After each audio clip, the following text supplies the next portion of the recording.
Okay. Howdy, howdy, folks. Good night, folks. How are you doing? Can you hear us? All right. Okay, been messing a little bit with the audio. Please let us know how the levels are, if we are, blowing your ears out, or you can't hear us at all, Yeah, or the world is tilted a little bit. Right. Yeah, I'll fix that. Yeah, we'll fix that in a second. Yeah. Yeah. No, Well, California's not, sliding in the ocean there. A little adjustment here. Yeah, there we go. Okay, can you folks hear us all Nah. okay? There we go. Yeah. Focus, focus. Yeah. All right. Wait, stop that. Just messing with you a bit there. Okay, audio sound like it's clipping a little, but we're not too loud. Okay, yeah, we'll slide that down a little bit there. Okay. I have the power. The power's over here. Mm-hmm. Well, since we've moved things around and we're still setting things down, it's amazing how setting up the Baron has no mic. You should have, Mike. I should have mic. Mic's on. Mic's right here. You just can't see it on the black T-shirt. Yep. I got clip on. Okay. Woo. Okay. Baron's audio is a little bit quiet, says Larsis. We trust Larsis's. By the way, once again, Larsis, congratulations on your soon-to-be studio. That is so incredibly awesome. I'm glad to hear that. I know how hard it is to get something like that going. All right. Baron should be louder, as is all is right with the world. Okay. So more like Waldorf and Statler, Max.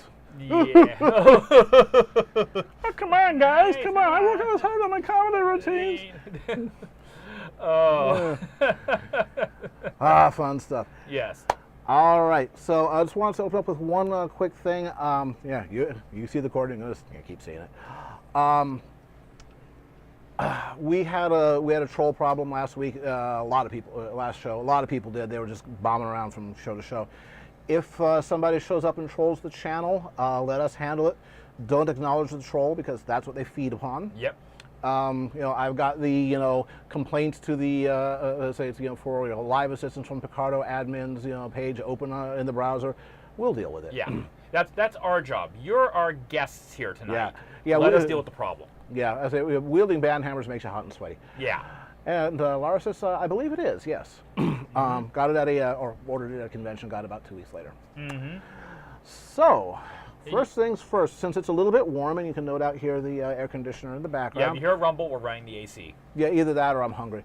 We're going to be nice and simple with the cocktail of the week. This week's cocktail is the Screwdriver, one of the simplest, most basic cocktails it is.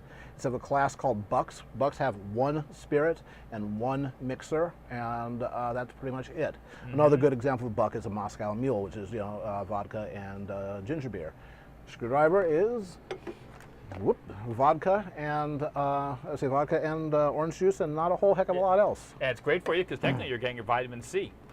So Indeed. This is even healthy. Indeed. Mm-hmm. So let's see. So I have to ask the question out there. How many folks in the chat are going to be going to Bronycon? Yeah, this guy is. Yeah. I'm not. I'm leaving, going to be going back a few days early so I can actually spend some time, maybe even soak up some of the Southeast culture. Oh, you're going to be there Saturday, Webster? Excellent. We'll show you in the basically the art and everything like that. I'm going to be at the Clear Skies Rowan RPG table, table 617. We'll show you the map here in a little bit. Yep, we have all that set up and ready to go. There we go. There's that. There's that. Just a generally good quality vodka, Cirrus. It basically comes down to if you won't drink it as a straight shot, don't put it in your cocktails. Yeah. I mean, for inexpensive vodkas, New Amsterdam, it's $10 a bottle, and it's not bad. Mm-hmm. And it's vodka. I mean, vodka aficionados will want to burn me at the stake, for saying so, but there's not a lot of difference between vodkas, I think, once you get past a certain threshold. Yeah, I mean, Kettle One, Story, but there's no need Absolute. No need to pay for like Kalashnikov or something like that. And unless you just want to get a bottle of Kalashnikov for the sake of having a bottle of Kalashnikov. Right. Can you even get that in the States now? What, Kalashnikov? Yeah. Sometimes. Okay. Because it's a weird one just to have this for the hell of it. Yeah, yes, that Mr. Kalashnikov took all his gun money and went and opened up a vodka factory. Yep. You don't get more Russian than that. Yep. All right. One of the things I love about Russia, they are practical about such matters. Yes. All Okay. right. So, would you guys like to see some art? You probably love to see some art. I mean, yeah, you love seeing us and everything, but let's be honest. We know why you're tuning in here every 2 weeks. You sure don't want to see this. You want to see this. Mm-hmm. Wheep. Wakey, wakey, eggs and bakey. Okay. Let me get this out of the way here. Pop. All right. So, yeah, this is this obviously is something that Baron's got some knowledge of. As some of you may know, Baron paid for a part of his art school education by hustling archery. Yep. Yeah. Yeah, so people picked up on little things like, you notice how the arrow is a little bit bent? Well, if you see high-speed photography of an arrow coming off of the bow, it happens, you know. Yep. And I've been just wanting to go through and do some more Equestria Girls stuff. I actually have some plans on doing some color work. I've got one commission already scheduled for Equestria Girls, but I want to do some more stuff. It's an interesting universe. Indeed. And yeah, Colonel, the oranges were expensive and not very good looking, so we just did the regular thing. All right, so let's see. Speaking of, okay, we'll get to that in a minute. Yeah. So Equestria Girl stuff, you did a fair amount of those. This is Indigo Zap. Yep, from Friendship Games. And, you know, like I say, I find the model designs fascinating, and I find it interesting that I can adapt them to my style fairly easily. So yeah, say Baron's style just fits it really, really well. Okay, and so sticking to the citrus theme, here we have lemon zest. Yeah. Oh God, I'd say where do they get these names, but we know exactly where they do. That comes from corporate. Yep. Yeah. Yeah. But the official headbanger of. Yeah. So and we have, I think, one more. Yeah, we have Sugar Coat. Yep. Right. Yeah.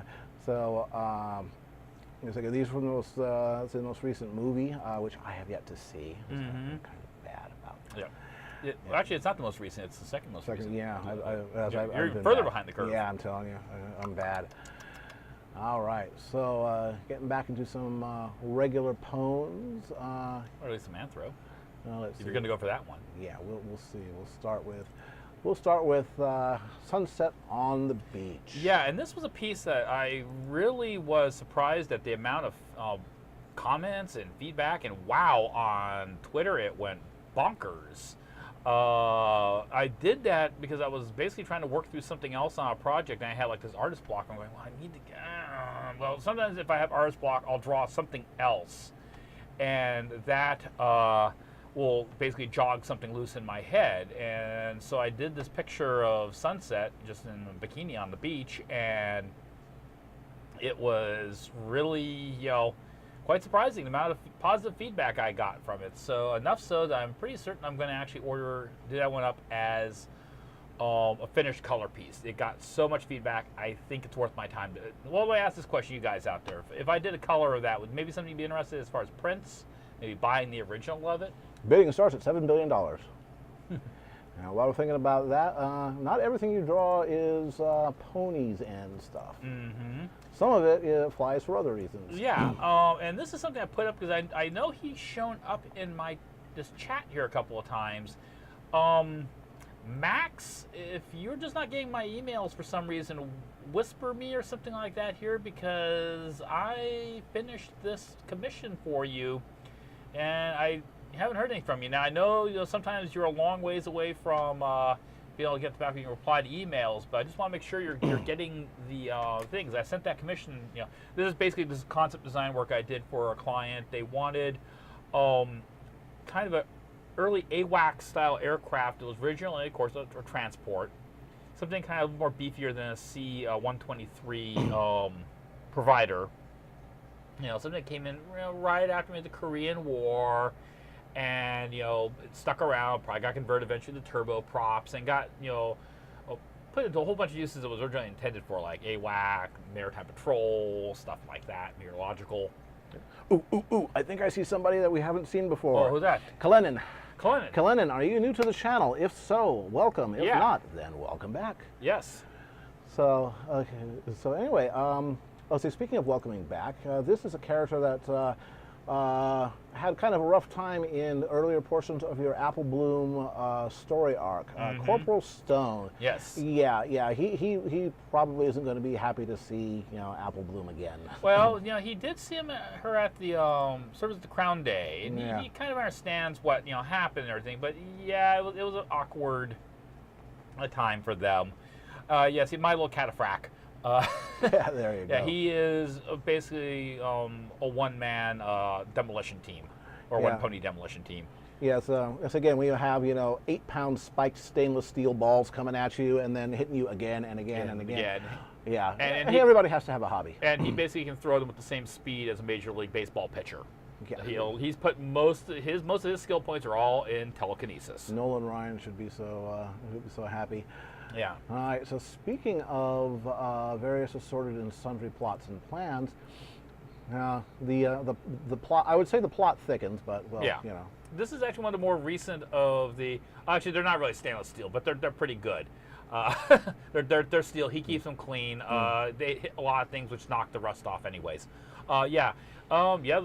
Things are wrapping up towards the royal wedding, and Corporal Trotter, Drone 992, is been, of course, given the assignment.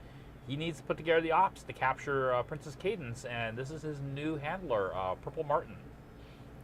Say, whose boots on the ground? Yeah. Yep.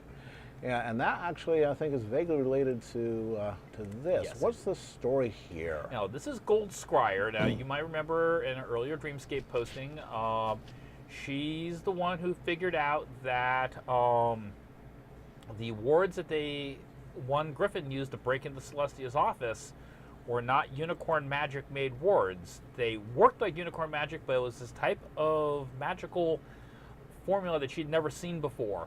And so she's had everybody throughout the archivists, going to the libraries and everything, saying, we're looking for something that has this. And one of the archivists, unabridged, found this ancient book, pre-Equestria, that was badly damaged during the battle between Celestia and Nightmare Moon, that had just this little hinting, tantalizing tidbit. There is an enemy out there. Not even necessarily an enemy, but just the mirror ponies. Yeah. That was how the author described it. Unfortunately, most of the book was destroyed. Yep. Just enough to make you frustrated. Yeah. Yep. So getting back to happier things. Okay, so this is your reimagining of the episode Over a Barrel, right? Exactly. There you go. Yep. Yeah. Polsky, get on it. Now, wouldn't Pinky look great in that? I think we'll stick with Carol. And this was me just, testing out, doing a sketch of an outfit before I actually did a particular Dreamscape posting, which, that outfit shows up. Yeah, right, actually, well, right about. Of course, you're kind of going in reverse sequence and everything, but poor Rainbow Dash suddenly got a whole bunch of fan mail. And she brought all back to our place where we tried to, sort it all out and explain what was happening. Yeah. And of course, Carol. I hear, yeah. Yeah, Carousel decided to basically distract RD by, showing off the new outfit she has for performing at the Bucking Mare. Yeah. Actually, that gets back to this. This little bit right here would be the good. Yeah. Yes. This letter is awesome. Oh, thanks. Thanks, I think. Hey, why would a pony write this? Oh, sweet Celestia, there's a drawing too. Yeah. That looks painful and anatomically impossible. Ah, yes. The part of fame that they don't tell you about in fame school. Yeah. And she's gotten it. Yeah. So yeah. Yeah. Howdy. Yeah. So again, there was quite a bit of it, and really, Derpy was so happy that RD was willing to take the mail here at her office, and not make her have to carry that bag all the way up to RD's cloud home, because that would have been just backbreaking, literally. Right. So, getting back to the present here, quite the outfit. Right. And then, and of course, the thing you definitely want to hear from, from Carousel. Would you help me lace up Yeah. Now, do you have the bomb part of it too? Because there should be. I do. Oh, to say because I say that's the first part. Yeah. I'm terrible. I always save the best for last. Yep. That would be here. Yes. Yes. Where basically Carousel was asking RD for her feedback. Does this work? Do you like it? Is this working for you? Answer would be yes. Well, actually, the answer would be yes. Rainbow Dash is informed of a legal function and will now shut down. Yeah, you just blue screen the blue pony. Yes. All right, so just a couple other brief things, and we'll get back to new art. First of all, this nice little bit of goodness. Token. Yeah, that is a cloison pin that Clear Skies had made up to sell at Bronycon. Yep, we're going to have those at the dealer's room.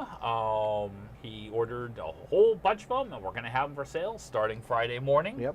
Yeah, that logo translated very, very well to. Yeah. This is why you put real money into logo design. It's one of the most important things you can have. That's probably Nate Dogg is so proud about that. He should be.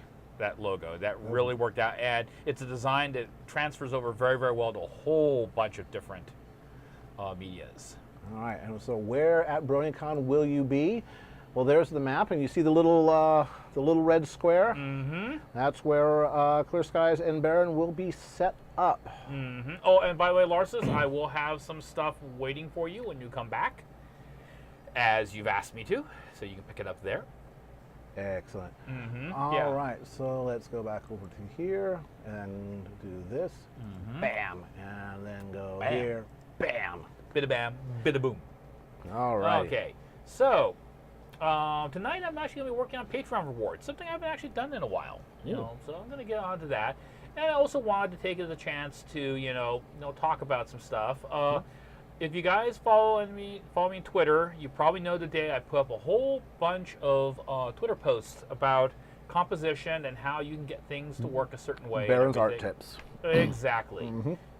So that's what we're going to do there. Outstanding. And, TL Dixie, are you new? I don't remember seeing you before. I think Dixie, yes, Dixie has been here before. Okay, well, welcome back. Welcome back, Dixie. And let's actually get to art. All righty. Okay. And here. We're switching the camera. To here. And I'm going to there, which means it's time for me to change my glasses. And time for me to do our hourly duty. Yep. Okay. Baron is sponsored by University Art. That's actually an art supply and framing store that he worked at for 20 years before setting out on his own and doing the things that he's doing now.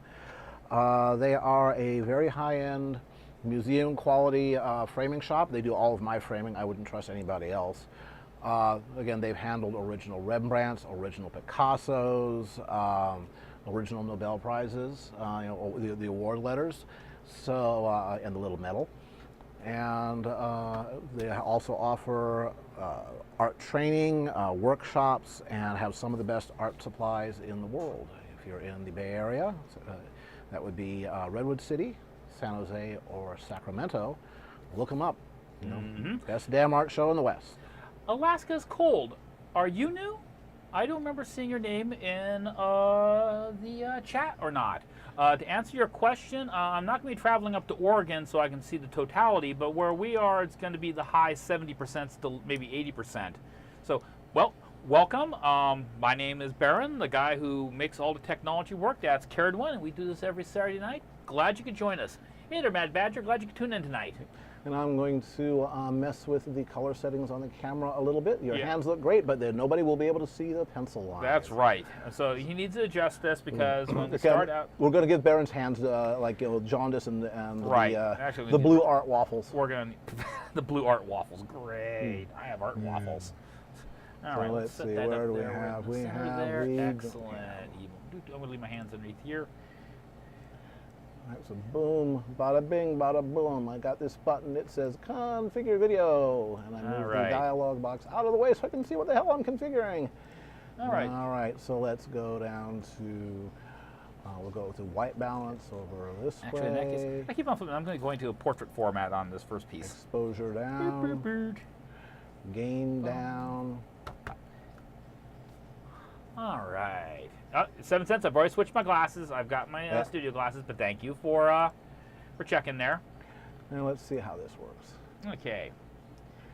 Let me make sure that the focus is locked. It should be. And I will electronically center you.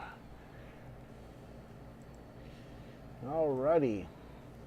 All right. So the first one I'm going to be doing is Patreon reward for somebody who wanted an Anthro Raven. Now, if you all know who Raven is, that's the unicorn mare who always seems to be following Princess Celestia around with her clipboard. She's got the horn rimmed glasses and a perpetual stack of. She's a major domo. Right. Yes, she is. She's definitely an executive assistant. So I'm going to be doing Raven. Well, I'm glad Goldfur told you about the stream, Alaska. Glad you could tune in. And, you know, so tonight I decided I would talk about a couple things about my my art technique. Because sometimes you people see me and I'll just simply go, oh, okay, he does something. He gets an idea, name pops up, he just goes. Well, before I usually do a stream, I've given a little bit of thought of what I'm going to try drawing and everything. And quite often, if I haven't drawn a character at all for the first time, I will do a series of study sketches. And in this case, I did some straight up sketches of just Raven the pony. And I said, okay, see you in a bit, Augie. Yep. Enjoy your meal. And, now we're going to be doing an Anthro, but I decided I wanted to do her just close up to straight to the actual show. And I got an idea what I wanted to do for a build for her and everything like that. I also got some ideas on how I probably want to handle her composition. So I'm going to, so when it looks like I'm just starting like, oh, he just, this sprung from the head of Zeus and he got this idea. No, I've chewed on this a little bit. And that's actually one of the reasons why I will do certain patron rewards on the stream, is because they're compositions that I can do that don't require a huge amount of clock cycles. Indeed. So I can actually keep talking to you and everything.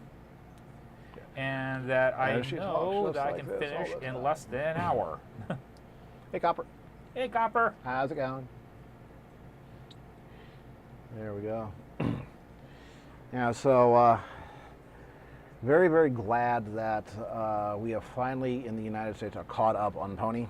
Oh, yes. Yeah, there's going to be the floodgate opening of a bunch of the review, analyst, commentary community that have been holding back until the domestic broadcast has taken place. That was today.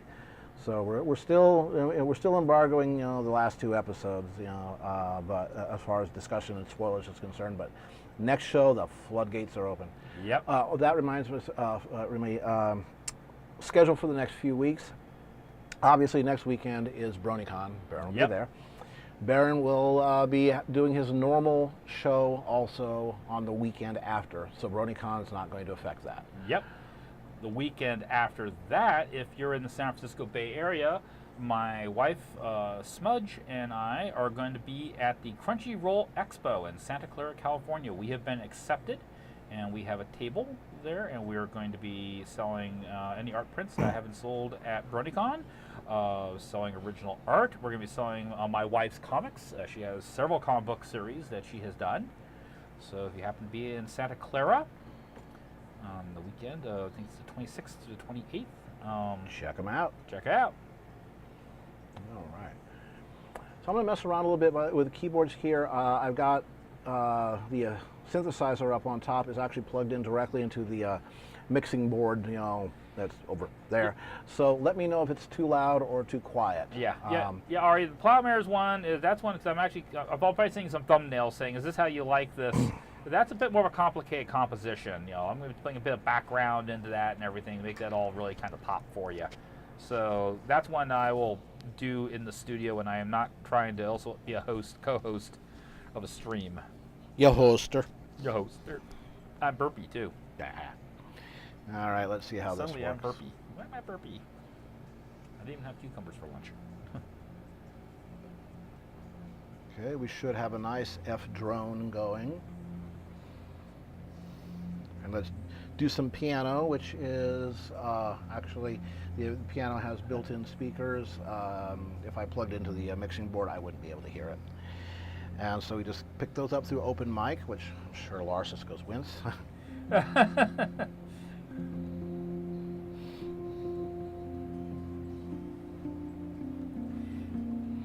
Now, the idea with this piece here is that, when you see Raven on the show, you get the impression she's got this kind of,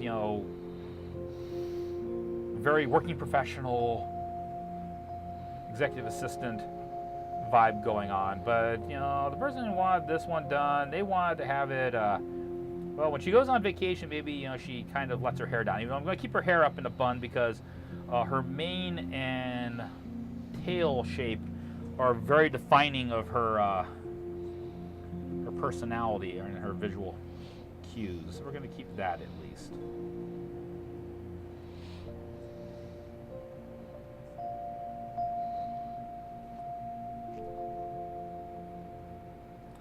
So, which rock concert are you going to, Foxfire?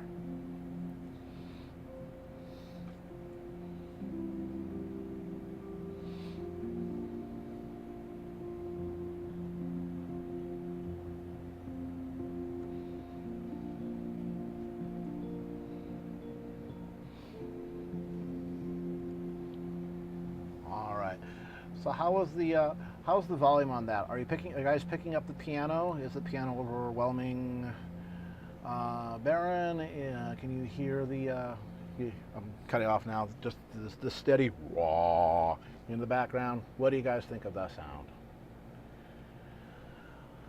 Scandroid, I will check them out later. I do not know them by name. Right now, the genre that I am spending a lot of time listening to is electro swing. Caravan Palace. Oh God, they are so much Caravan fun. Palace? Yeah. Oh, they are so much fun. Oh, I love that. That video of the cats and dogs in the nightclub. Oh my God, that is so much fun. Yep. So okay, Nozumi is happy. Okay, so you're picking up both. You're picking up both the piano and the synths. Good. Not bothering you. All Excellent. right. Excellent. Excellent. Excellent. We'd like to hear that. Yes. So that way I can torture you guys more. And say, I play keyboards. Haha. God, that's so funny. All right, yeah. Actually, that's something that's a lot of the retro stuff. I don't think New Wave is going to make it back. There's just not enough there. Exception, Annie Lennox. Annie Lennox is awesome. I don't feel like Annie Lennox is considered New Wave. Yes. Really? Eurythmics is right down the, things like Sweet Dreams is right down the middle of New Wave. Okay, I guess it's not New Age, New Wave. Okay, I guess maybe because of the fact now of hindsight, I'm so familiar with her stuff. I just never really considered her that, when I first heard it, I thought it was amazing music, but I didn't think it was, that edgy. Compared to like Oingo Boingo or Dead Kennedys or Devo. Yep. Oh, Black Betty, Bam Lamb. Yep. Yeah, that they do a very good cover. Yeah, I've heard a couple of like Zydeco covers that were good. It's a song that just begs for it. Yep. But if you like that, I think you will also look up DJ Champion. One particular song called No Heaven. If you've been deeply into gaming for a while and you remember when Borderlands first came out, they used the song No Heaven in the trailer for it, and got a lot of people interested in like, what is this? What's this music? Never mind the game. What's the music? Yeah. But yeah, Annie Lennox, her stature is just tremendous in the music industry, not just for her ability to perform, but as a leader in the industry. Another a group that someone turned me on to that I actually rather like is a group called Tape 5. They do this kind of retro swing. Especially Geraldine's Routine. If you want to have an idea what type of music Carousel and Patina dance to at the Bucking Mare, that's kind of what they're dancing to.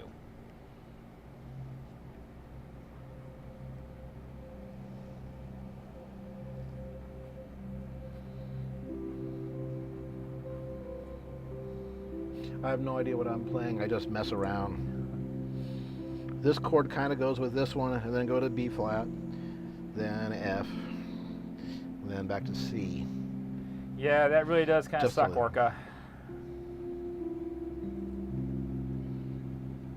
It's interesting. We're starting to see more V-22 Ospreys coming into Moffett Federal Airfield, and we live in the landing path a bit. Hello, Corwin. Glad you could join us.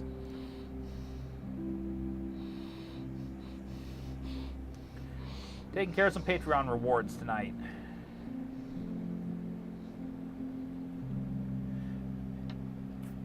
Of course, I've got a... Once again, if you've been following me on Twitter, you know I've been working on a big old pre-Fallout Equestria picture. In my perfect world, I was hoping to have it done for this stream, but, you know, various things kept me busy this week and out of the studio. That was the one with the guy cleaning the camo pattern rifle and all that? Yep. Yeah, okay, yeah. Yeah, that basically, and their adopted Pegasus son. And, you know, the whole question of it's before the war, the big war happens. Of course, I've left with the impression, because I haven't read all the Fall of Equestria story arc, there was like some little skirmishes and dust-ups and everything like that before it really went hot, finally. Yes. The whole war was predicated upon a big there had been like trade tensions, because again, zebras do not do magic in and of themselves. Turns out they at least in the Fall of Equestria world, they have a dependence upon Equestria's magical gems. That became a point, but zebras had oil. Yeah. And that became a point of contention, and then there was, I'm not going to give away exactly what the misunderstanding was, but it led to a severe misunderstanding, led to a very tragic incident that triggered the big war. Yep. And basically what's happening is the setting for my the picture I'm doing is before that big tragic incident happens, but things are just getting progressively more and more tense. Yeah. And everyone can kind of see what's probably going to happen, but everyone's really hoping that it won't, but people have to start making plans. Yep. That's what that picture's all about. Yep. Yeah, Seven, I agree with you there. Seven's just commenting that his favorite Annie Lennox song is a performance of Into the West, which was in the closing credits from Return of the King. I was surprised as heck when I very first saw that movie for the first time. It's like, I recognize this voice. Who is that? Credits. Annie Lennox. Holy crap. On the other hand, I shouldn't have been surprised. I know she's got an amazing range. Yeah, I knew dang well that she had that kind of range and that kind of ability to perform. It's just having had a fairly conventional, albeit very well done soundtrack, because Howard Shore is a god. Didn't expect that kind of contrast. But it fits so well. Of course, also I think it's Billy Monahan played Pippin. When he sang during Denethor's descent into madness while Faramir was almost killed. Oh God, not a dry eye in the place. Duca World. Are you Duca? We've seen Duca. Look, there are so many people who show up now that it's very hard for me to keep track of. Who's new and who's welcome back. Correct, Duca. The Great War was Equestria versus the Zebras, and the Zebras went into not quite biological, not quite chemical direction, while Equestria, well, it was nukes, magic nukes. Yep. The origin of the magic nukes, which I'm not going to give away exactly what it was, but but who basically invented the magic that allowed magic nukes to occur? Holy hell, that surprised me. Yeah. Do you remember who? Yes, I do, but I'm not going to spoiler. Yeah, it was... Yeah. Oh, by the way, the Fall of Equestria people are doing an official audiobook. Right. There was some guy that did a reading before. He's a good reader. He had terrible sound equipment. Yeah. And actually, I've been going through and cleaning it up, but apparently there's going to be a professional reading of Fall of Equestria, and I'm looking forward to that. I like audiobooks. Yep. Yeah. Alrighty, so we got the basic figure in here and everything, and I'm going to take Rue, actually, we've been going since 5:30. Yeah. But we're going till 9:30, so you got about another 3.5 hours of old man stories. Yep. Hey, and Rue, yes, thank you for joining. Speaking of the person who is getting the Fallout Equestria, pre-Fallout Equestria picture with the zebra, that is the gentleman right there, in fact. Outstanding. Yeah, we were just talking about that. Yeah. Yes. You know, and some of the origins of the conflicts between the zebras and the equestrians. Yep. Glad you can make it, Rue. OJ. Yeah, just so you know, Rue, we're gonna go till 6:30, and then we'll take a 5-minute break, and then we'll be back again for another hour, and then we'll take another 5-minute break, and we do that till 9:30. Yep. And then we go eat. Indeed. Yeah, Brian is doing his take on paprika chicken tonight. Oh. Yeah, so I will put my paprika chicken up against anybody's, but Brian is a damn good cook, so I want to see what's... I wonder if he's going to use any of those tomatoes.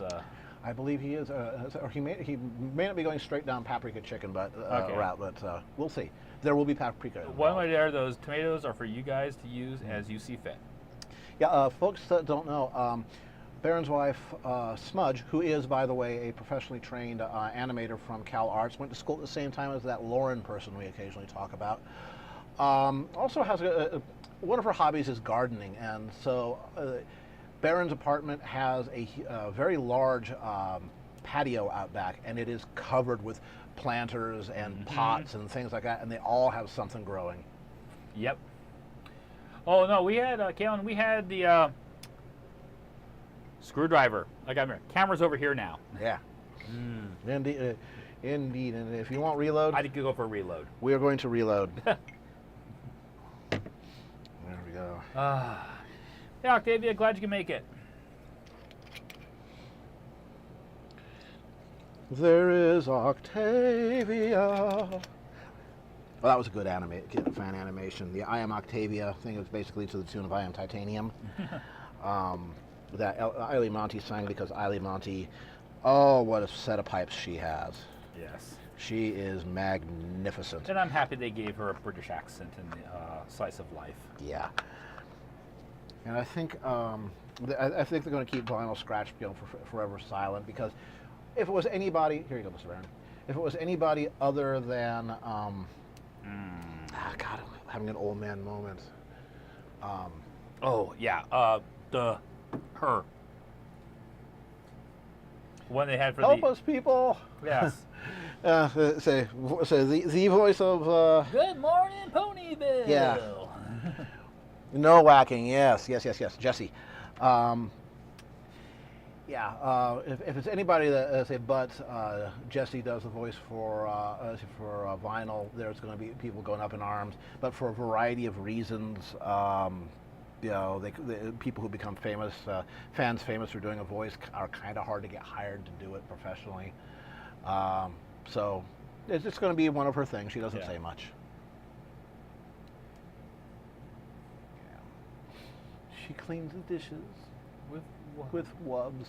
Oh yeah. Yeah, that was so good. How'd my life become this? Don't worry, every pony, I've got this. Yeah. Now, of course, in my Equestria Dreamscape, Scratch has a voice and attitude very much like that. There we go. Ambient grand. A little more juice there. Hey, Vile, glad you could join us tonight. I'm going to take this down to orchestral. Please. Click. All right. No, not that one. Yeah, let's start darkening this up so people can get a better view. What exactly? Oh, it's actually showing up really well now. Oh, okay, all right. Hey, you can see. Duh. Yep. I've been messing with the camera a bit. Yeah. All right. Okay. Yeah, I look like I've got terminal sunburn, but that's okay. The important part is the artwork looks good.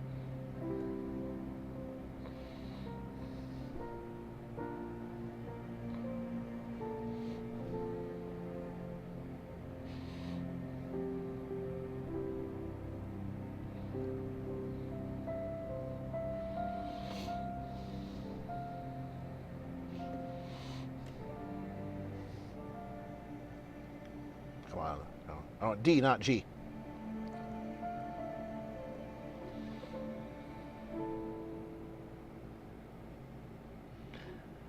I think I will use a slightly different orchestral. This is an old synth. It's like 20, 25 years old, but I still like it. Yeah, if it does the job and it works. It does. It's not like computers are like, oh, well, we're not running that operating system anymore. You're screwed. There we go. Dream voices.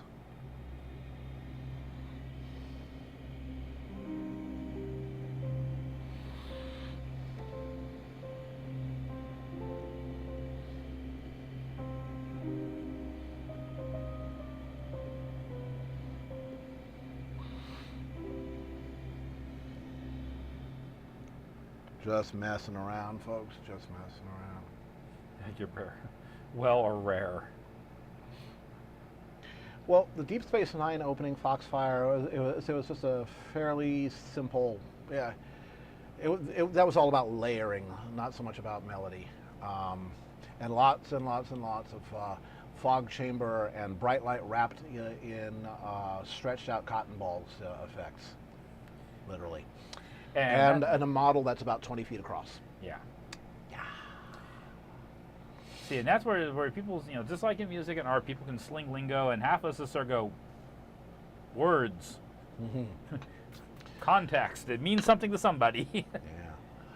Yeah. Seven wants to know what we think about the flash style from the show versus what we've seen so far of Toon Boom, which is the Equestria Girls trailer. I mean, and some of the fan projects. You mean the MLP movie? Yes, the upcoming movie and recent fan animation from the same guys that did Children of the Night. Right. Yeah, except their most recent one where Luna's singing up to the moment of her first taste of being Nightmare Moon. Right. Yeah, with Star Sword with the beard in the background. Like, oh shit, I have to go tell Celestia. Yeah. The thing I'll take right now between the Flash and the Toon Boom is that one of the things, at least the way I kind of think about this, now I'm playing around with some digital art, is that different programs are kind of like different media almost to a certain extent. So you're not going to get the same result from watercolors as you're going to get from oils. They're different things. The Toon Boom definitely is allowing for a lot more flexibility of character movement, and I really do like the fact that they've gone in. This is my personal rub here, because in my Dreamscape I'm a Pegasus, so wings, feathers all the time. The Rainbow Dash's wings look so much better in the movie, because they can do more with Toon Boom. I mean, they weren't even running the up-to-date version of Flash when they finally Adobe stopped supporting that. I think they're doing it using it as a highly customized version of Flash 8. So I mean, they've been able to optimize it and make it do amazing things. It's kind of like the Dancing Bear almost to a certain degree, but I think Toon Boom is a better in the long haul program for doing what they're trying to do with the film and even to do it in the series. Now, I'm not an animator. Understand this. I don't even play one on TV, but my wife is an animator, so I have heard lots and lots and lots of discussions about different programs. My wife has worked in Hash Animation Master. She's worked in Softimage. She's worked in Maya. She's worked a little bit in 3D Studio Max. So she can at least give a professional, informed opinion about it. And she actually thinks pretty highly of Toon Boom. Well, it does seem to be where people are going. Yeah, stylistically, the trailer reminds me of stuff that Disney was doing right about in the Little Mermaid, Lion King, Hunchback era, as far as the 3D look is concerned. Yeah, not a bad period. And the animation reminds me of DreamWorks, particularly right around the Prince of Egypt era. Not quite as extreme on the character designs, but just something about it. I think it's the camera angles that they use and that kind of thing. And of course, some of the stuff like the trailer that we have seen, apparently they're continuing to refine some of that. So stuff like the pirate or the raider ship that comes in may not be what it's going to look like in the movie. There may be some fairly important reworkings. Yeah, 7. Disney will not admit that those 3 words, the something something, ever actually Oh, happened. the Black Cauldron. Yeah, I said. Yeah. Beetlejuice. Yeah. But yeah, you're right about the late Bluth works like Titan AE. It just sort of has something in like the cell shading style or something like that seems to evoke that. Yep. Yeah, well, the airship did look rough in the trailer because that's not the final rendering. Yep. Yeah, in fact, all the animators had said that's just The placeholder. It's a stand-in. It's what they call an imposter. Right, and more funny because they want to have something kind of like ooh when it does show up. It'd be like kind of having a big styrofoam wedge fly over and then place the Star Destroyer if you were showing the trailer for the A New Hope. Yeah. Oh, of which I finally got a chance to see Rogue One last weekend. Whole household sat down, watched Rogue One. Wow. That actually was that was a very good movie. I went into the film. Yes, it's got a few plot problems in it, but it has fewer plot problems than The Force Awakens or even some of the other Star Wars films. And it is much more of a war film than a space opera. And it is very. I assume probably almost everyone. I'm probably the only person in the room who's not seen Rogue One. But you haven't seen. Okay, I have not seen any of the Star Wars films after the 4th film. Okay. Yeah, just cause it's so soured me on it. You know, it's very Shakespearean. I'll say that. Okay. Well, yeah. One of these days I'll sit down and see it. Yeah, like I say, it is much more. Here's kind of the nuts and bolts. Yeah, we have a rebellion. Rebellions do all kinds of sometimes really unfortunate things to stay alive, but they have to, and that's what a lot of what Rogue One involves. Yeah, actually, generic little bit of trivia for you. The Black Cauldron. Again, those scenes there were Disney's very first experiments with computer animation. They used it quite a bit more in Little Mermaid for the ships, but aside from that, everything was hand-drawn. But yeah, that was their first experiment. So why they choose, was the 2nd or 3rd book in a 5-book series where the plot synopsis is you have a pig that you shove his face in water and you can see the future. Yeah, that's going to make a good story. I don't know where they get their funny weed at Disney, but wherever it is, it needs some paraquat. Yeah. Kill that stuff off. Yeah. Yeah, I did see that they're making a new Dark Crystal show. I am nervous about that. Anytime you have something that has that kind of magnificence that you're trying to update, they're going to go for. I'm worried they're going to go for special effects instead of the extreme world building and character that they have. Rumors I've heard, I haven't seen it, I will admit, but from what I've heard is that they went more for the world building. Yeah. And they kept a lot of the spirit of the original Henson Creature Shop. I'm sure hoping. You hear that the guy that was voicing Kermit. Said that he was pushing back so hard against some of the directions they were going that they finally said, "We've had enough." Yeah, you're out of here. Yeah, because he was a purist as far as the character of Kermit the Frog. Yep. Yep. And the moment there was a loophole or that the studio could work on with his contract, he was gone. Yep. Yeah. Well, again, no matter how good you are, if you're a team breaker, you're out. Yep. That's just the way things have to be, which is sad because he probably was right. But there comes a time when you're dealing with somebody else's intellectual property, you gotta just knuckle down and do it. Yeah. There is a Twitter stream that I follow called For Exposure, and there are some cases where it's like people going, yeah, but if he owns the contract, whether it's right or wrong, he owns the contract, and you're working for them. Yeah. Who's the boss? When writing a paycheck. Yeah. That was very interesting when we were down at EQLA several years ago now, and it was Daniel Ingram was doing the one panel along with Stefan. Was Stefan there? That was Stefan. It was Stefan. And remember this way: was all the scotch in the bar gone? No. Okay. Well, then Stefan must have arrived late. But I'm talking about what are the things that motivate and inspire me as an artist: a deadline and a paycheck.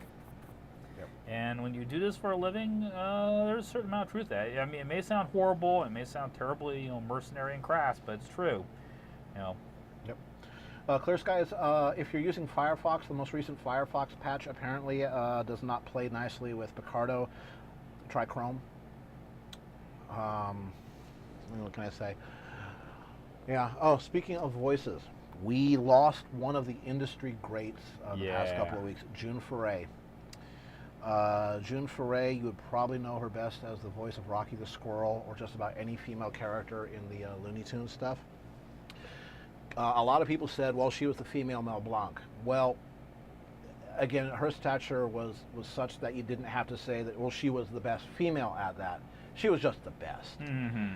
And she passed at the age of 99. So I wish I could live that. I hope I live that long. Yeah, and right until the very last month, she was doing work. Yeah. One of the things that she would say, not just in movies, but she would go to CalArts and hunt down the animation students and said, hey, do you need anybody to do female voices? Yep. And they're like, you're June Foray. Yes, please, ma'am. Again, that's like having Mel Blanc on the credits of your student film. Well, how do you say no to that? Have you ever seen Tim Burton's CalArts student film, Vincent? I don't believe I have. Okay. He apparently, he just, on a long shot, I'm going to do this. He did a stop motion animated film about Vincent Price and all the movies that Vincent Price was in. And Vincent Price narrated the film. Oh, nice. At scale. Nice. And it's like, oh my God. Remember a couple of other, let's see. There are other incidents of somebody, big stars, willing to do things, just for union scale, so they don't get in trouble with the union. You got to do at least this. Yeah. Well, I mean, But, John yeah. Delancey's not charging an arm and a leg for his work. I get the impression for MLP, which is why they were able to get him for Discord. Nice. Yeah, and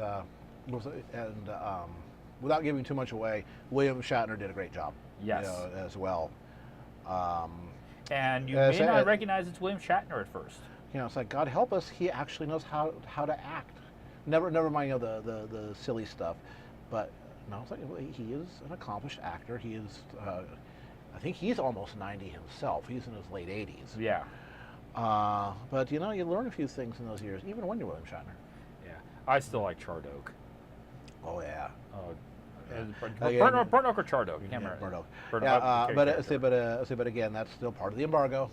Yeah, I know. Yeah, I know. yeah, I don't say any more than that, but just like I loved that character's voice when he spoke. Like, oh God. Seven, I'll give you a gas. Just eat some of this. Oh, and generic hunted it down. Tim Burton's Vincent. Yes. There it is. Nice. Yeah, it is an amazing. And it's really an amazing student film, especially when you consider the time period that movie is made in. It's like, wow, this is good. I mean, there's a lot of things nowadays we take for granted, but back then it's like that all had to be done by hand, and you didn't have a lot of, no After Effects or some of the editing programs. Now, by the way, we're about 6:27, so you got a couple more minutes yet. Yep, I'll be able to get this one done. Yep. Once again, this is like the whole reason why I'll pick certain compositions for doing Patreon rewards on the streams is that in a perfect world, I want to try and finish the piece before we go to a break, so you guys can kind of see what the final thing is gonna be. For instance, I know the person who asked for this one is in the stream tonight. But yeah, that is really good looking. I mean, the pose looks right. The body is not hyper exaggerated, and it's just lots of character coming from that. No, the person wants to. He imagined that when she goes on vacation, she gets a little bit more. Hey, I'm not on the clock. Exactly. And I've been, very, very prim and proper for the last, 2 years. I am on vacation for the next 2 weeks. And that was it. But now she's going to go with the postage stamp size bikini. So there. Yep. Not going to do anything completely stupid, but not going to be some. Agni, who he can't see the channel. Baron is doing a very nice picture of what's the character's name again? Raven Inkwell. Raven Inkwell. Anthro version of her. Anthropomorphic in her bikini. Yes.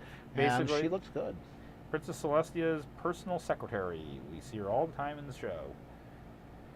She doesn't take her BlackBerry with her on vacation. You know, that's what a vacation is. It is. If your smartphone's with you and your boss has the number, you're not really on vacation. Even though I do remember when I was working at University Art one time, and one guy came in with the frame counter, and his phone would light up several times during the course of us filling out this work order. I said, "Were you getting calls?" And says, "Yeah, technically it's my boss, but I got him a special ringtone so I could always tell that it was him calling." I said, "What's that?" It says, "Philip Glass's 5 minutes of silence." I always claimed that Verizon kept on dropping the signal. Yeah. Like, oh. Yeah. He ever finds out you may be in trouble, but that's great. All right, it's 6:29. Let's switch cameras here. Put a signature on that one and call that done. Okay. Alrighty. Bam, bam. Now the Right. Switch yeah. glasses Keyboard so I can there. see the regular You world. sit back there. Alrighty. Hey. Okay then, folks. We have come up to our first half-hour break. Our first hourly on the half-hour break, shall I say. We are going to be back in 5 minutes. We suggest you go do biological things. And Max- Stretch. Yeah, Max West, that's Raven. Yeah. Raven Inkwell.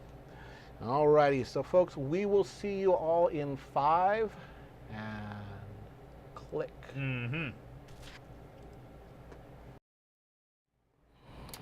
All right. Welcome back. Indeed. Bird maneuver is complete. Yeah. What style blimp? I like the koi fish idea. Yeah. So the game is drink every time Baron says, Pony. look, Pony, pony, pony, pony, pony, pony, pony, pony, pony. Mr. Bad Influence here. Yeah. And I end up with the incoherent audience for the evening. Hey, well, match your incoherent host here. I have a designated driver. We have some names here in the... There's some new folks, yeah. Yeah. CG, are you new? Yes. If so, welcome. If not, welcome back. Also to Josie Trineo. Yeah. Welcome. If you're a first-timer, welcome to the stream. You'll have to forgive us at this point. There's just so many people who now show up for the chat and for the stream. Sometimes we just can't keep track of everybody. Indeed. But if this is your first time here, welcome. Yep, indeedy. All right, so we have another hour of drawing coming up. Yes, what we do. you gonna draw, mister? Well, I'm gonna draw doing our Patreon reward. And there, got a suitable amount of lubricant in my brain. There you go. All right, and we had one of my patrons, put in a request, and you'll know who you are, who wanted to have a patron reward of patina bottle dancing. Patina bottle. Yeah. God, who did that one? Who did that one? Yeah. So that's what we're going to be doing. Indeed. Change my glasses. Get say thank you. Say thank you for staying on top of that, Mr. Muddifer, because we need to keep our artists honest and not going blind. Yeah, as it is, sometime this summer I'm going to have to go see an optometrist and get my prescription changed. Yeah, so basically, Sonny, if it's OJ and vodka, it's a screwdriver. If it's OJ and vodka with a little bit of grenadine, it's a tequila sunrise. If it's OJ and white rum and a little bit of lime and a little bit of blue curacao, that would be a Barbados sunrise. Yeah. Nazumi has a question about what type of prop was the Sky Shad using. It was a 4-blade arrangement. Beyond that, I'm afraid I can't give you much more details. I didn't really, get that good of a look. And unfortunately, the brochure for the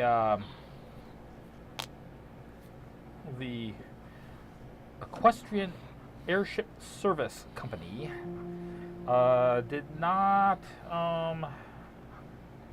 go into that fine of detail. Yeah, they keep you out of the engine room. Bad things happen. Right. Well, certainly it's experimental engine. It's an interesting idea for a closed system steam engine,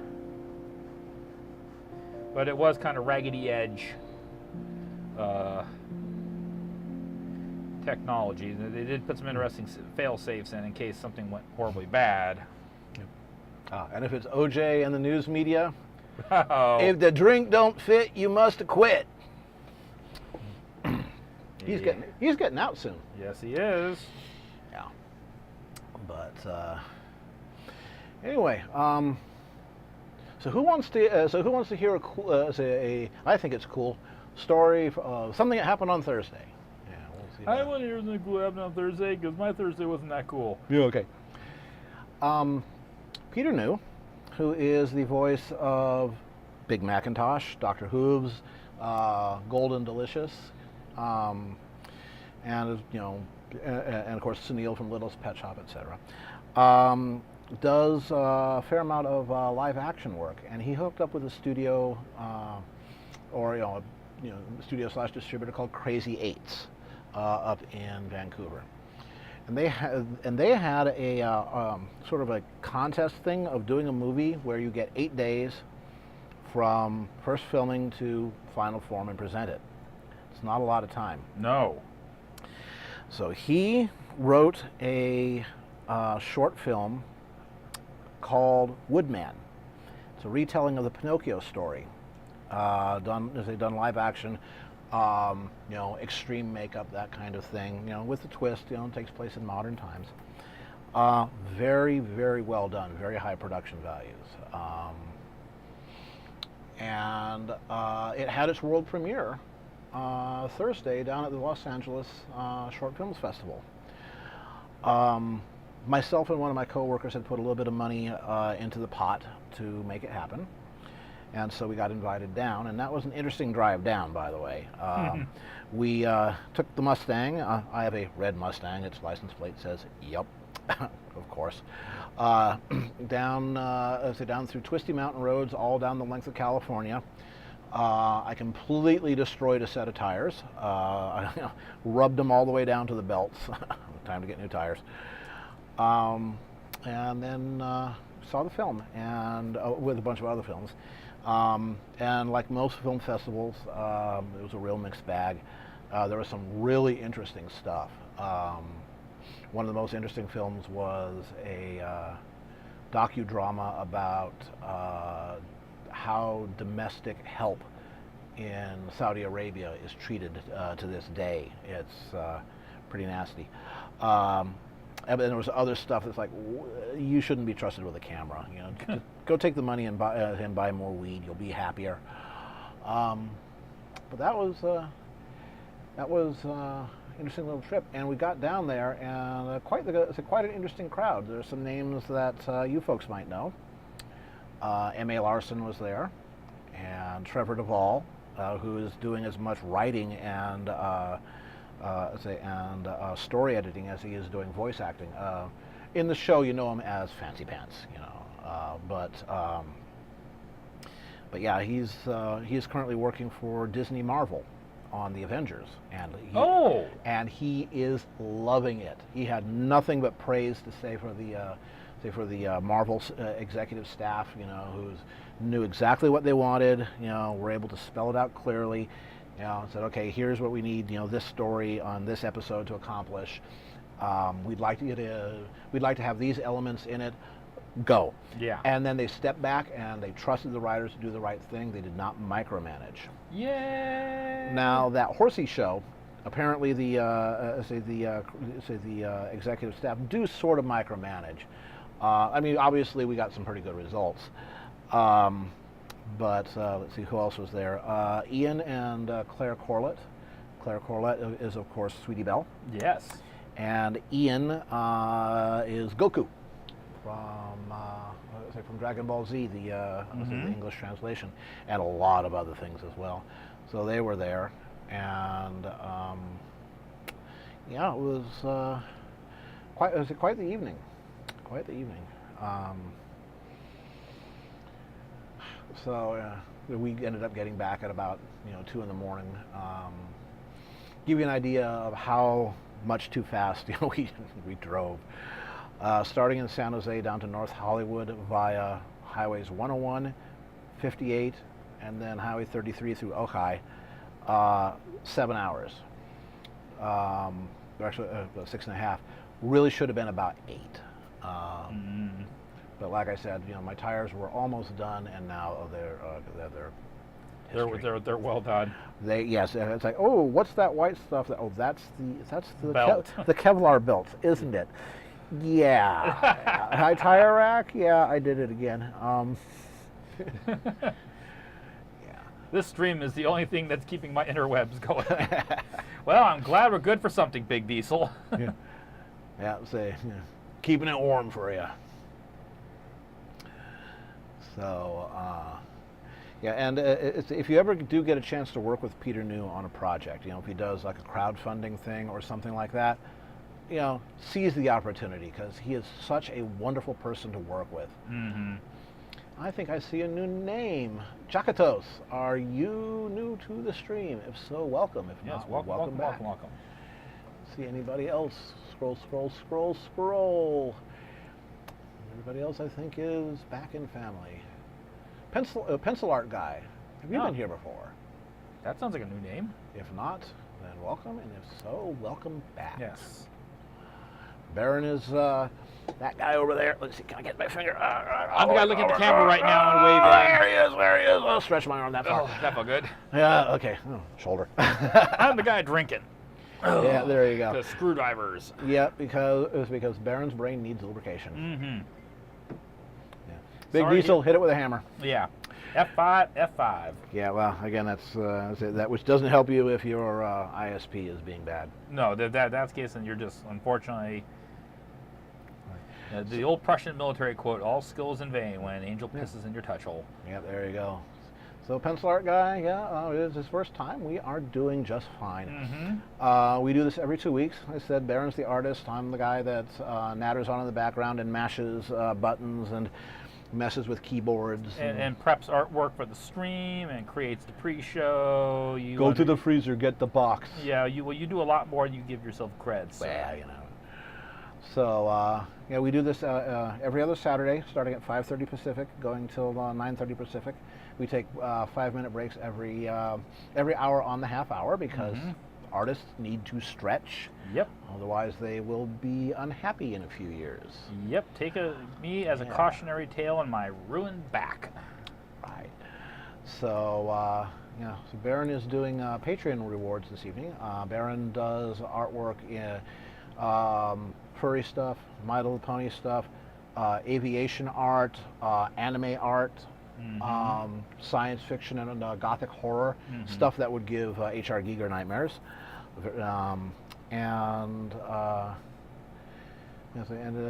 Again, once in a while he will do his color pencil technique, which is absolutely unique. It's a technique that involves the use of chemical solvents to lift away the wax, leaving the pigments behind. You get acrylic-like intensity without the acrylic-like mess. Or cost. Yeah, it's a lot of blends, completely portable, does not rough up your art surface. Nope. So it's amazing stuff to see. In fact, probably the stream I'll be doing when I come back from Bronycon will be another color pencil. I haven't done one of those in a while. Wireball says that his stream lost sync when I said H.R. Giger's nightmares. That's because the great old ones are they're coming for you over your bandwidth. Yeah. Yeah. There, they want you to renegotiate your Comcast contract. I think I see a new name, Itrasad. If you are new, welcome. If you are not new, welcome back. And Mashimaro, hello. I think we've seen Mashimaro before, but if not, etc. I think so. Who else do we have? Click, just check the screen, and hooray. All right, we shall see you later. Monkey. Monkey, yep. Yep. Thanks for tuning in. The stream upload. Sonny, I think it may be your own ISP, because the stream upload is going just fine. I have the nice green bar saying that it's ingesting. So at least as far as getting it to the Picardo, we're on our end. We're doing a whole different part of the job. Yeah. The most recent patch of Firefox does not play nicely with Picardo. We have Cat's Paw DTP is downstairs, watching on the big screen, and we tried to say the home theater PC there. We were trying to get everything running on Firefox, just couldn't. Went to Chrome, everything was great. So yeah, the forced evolutionary virus when Giger meets Geiger.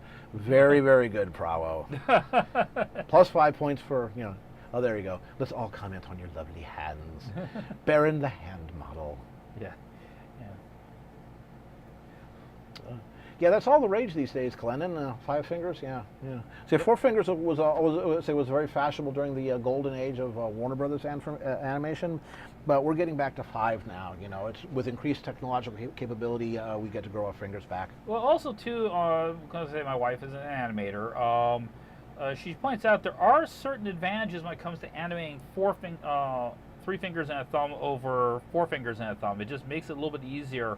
Same way she'll quite often, unless it's required to of her model, she'll do only 1 joint instead of 2. It keeps your fingers from turning into tentacles when you're animating, apparently. And it reads correctly. One thing you folks might want to try if you're having problems with Picardo is if you have the alternative. It's not the best client in the world, but their mobile, their mobile connections stream out over a different internet service than their main connection. It has an additional 10 or 15 seconds of delay, but actually that's what Cat's Paw is on downstairs. We do that to prevent possible bandwidth collision, and also so that we see what you guys are seeing. Right. Yeah, and we can monitor that. So basically, Cat's Paw is watching on a 70-inch TV connected to a 4.3-inch iPhone. Yeah, exactly, 7. They drew 4 because it was much less complicated for 5. Particularly when you're doing everything by hand and you're inking everything by hand. And dropping things by hand. There you go. And you can just about any expression you can do with 4 fingers, you can do with 5 fingers, you can do with 4. They weren't losing anything. Mm-hmm. So, Nazumi makes an additional note to herself about making a pic of Patina in mouse form with Yuki bottle dancing together. Fan art for Patina, yes. Feed her ego. Her ego always hungers. That must be a generic. If you have the current Flash, apparently the integration with current Firefox is getting better. Of course, really, they're not really supporting Flash anyways. They're going all HTML5. Yep. Now, actually, you guys get to see 15 seconds into the future. Yeah. Yeah. Except for the chat. The chat's immediate. That's handled by different servers. Why the chat can stay up when the stream goes down occasionally. Yeah, different servers, different different internet connection, etc. Yes, Frank, her ego needs to be fed constantly. Trust me. Just ask her; she'll tell you. And she'll tell you she deserves it too. Of course.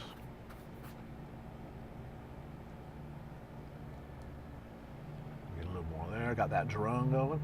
There's our D.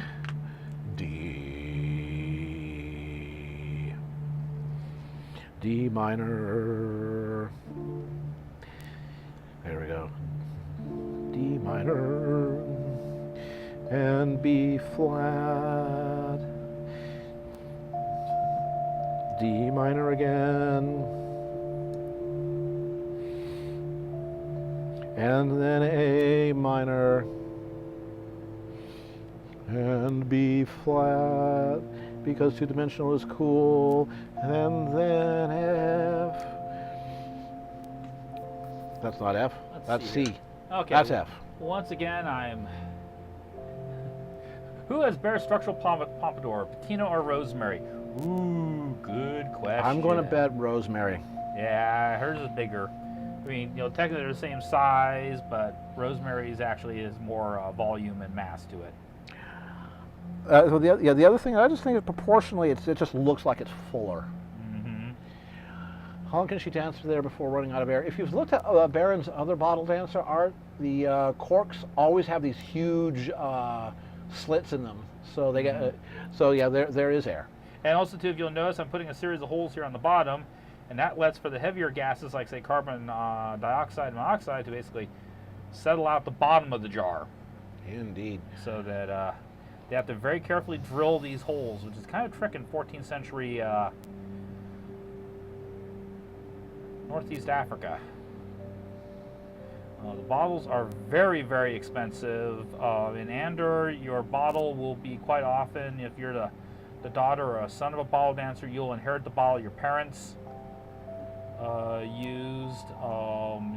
Your bottles quite often, they sell insurance in Andor, and one of the things that actually they will insure is your bottle. They're hereditary and recyclable objects. Yes.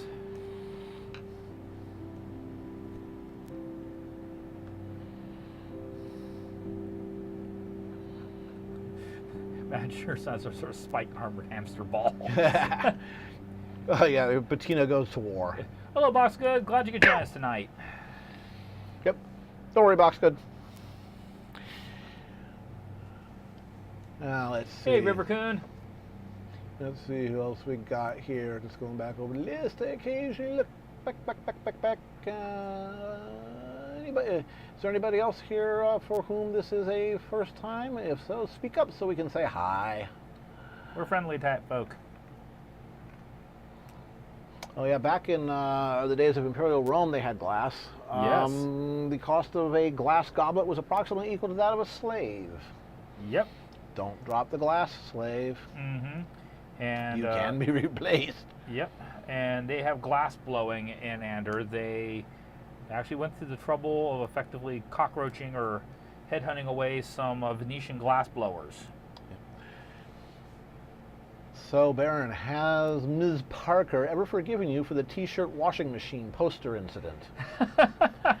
Yeah, eventually. Many roses and boxes of chocolates later. Yes, but she's a professional. She knows sometimes you take jobs that are sometimes, suboptimal, but they pay the rent.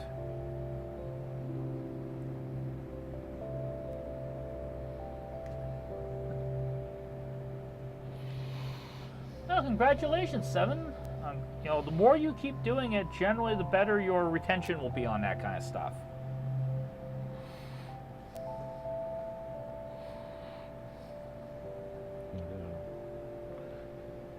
D minor.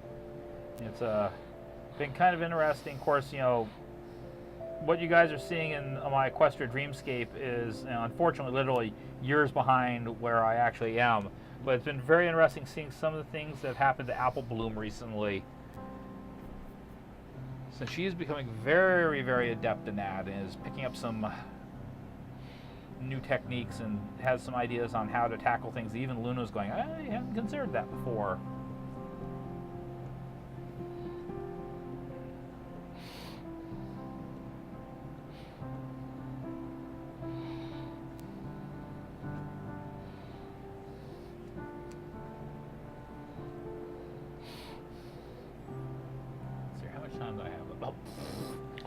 Lots. Cripes. I keep on thinking, oh my gosh, it must be after 7 o'clock already. It's not even 7 yet. Okay, well, no, this went good. This gives me time to actually finish this up and get this thing done looking correct.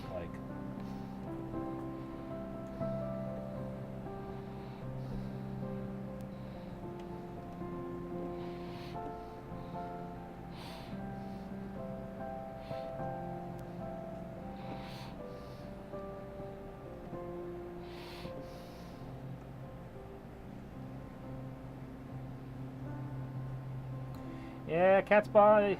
And of course, we're finally starting to actually get back to some of the Andor Dreamscape. Bettina has been running me through effectively PowerPoint presentations, getting me back up to speed. Remember, we were dealing with this problem, and this was going on here, and we had this little issue, and this has happened, and remember, we got to resolve this. I sent you an email with all the information in a PDF document you can print out.